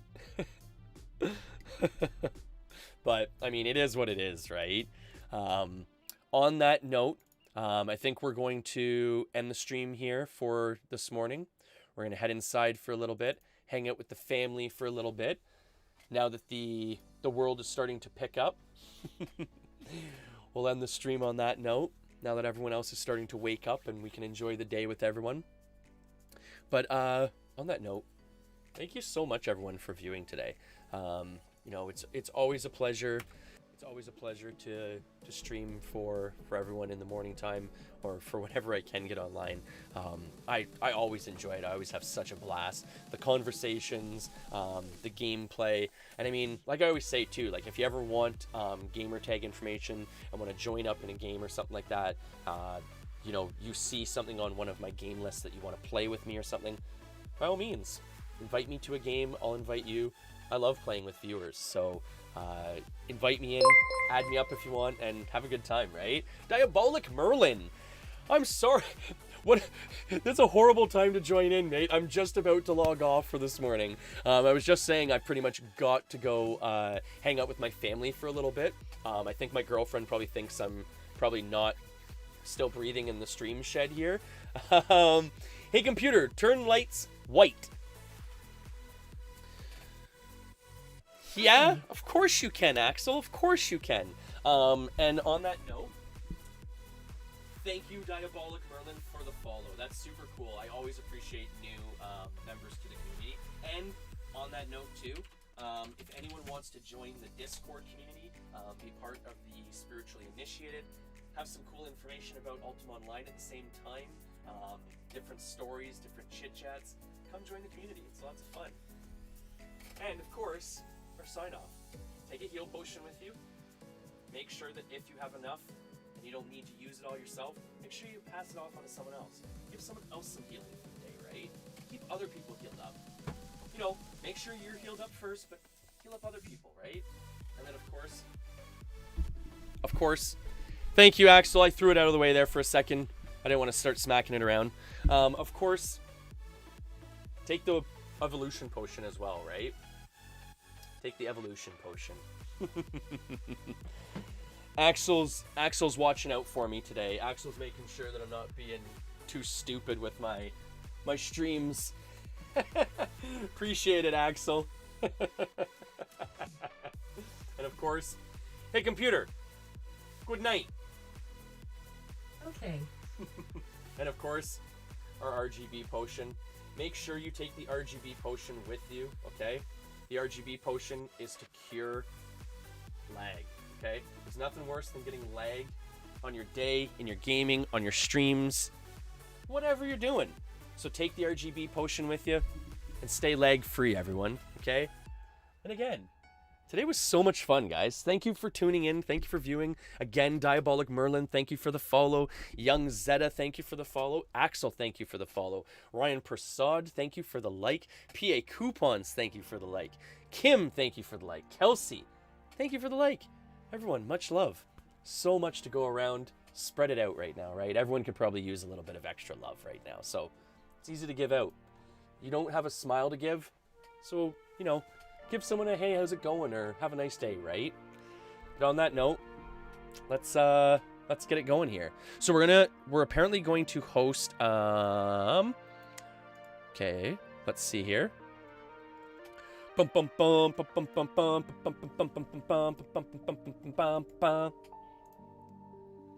Let's get this poppin' here. Let's see if we can do this.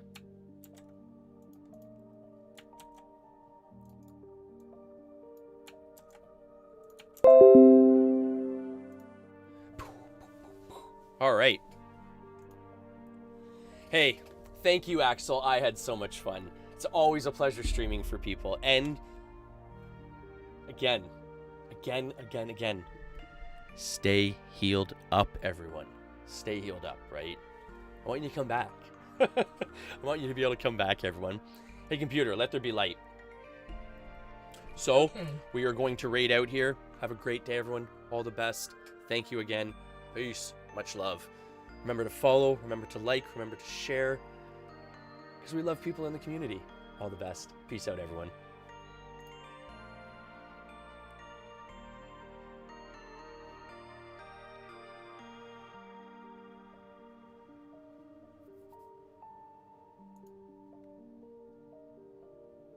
Oh, it's not quite good night yet.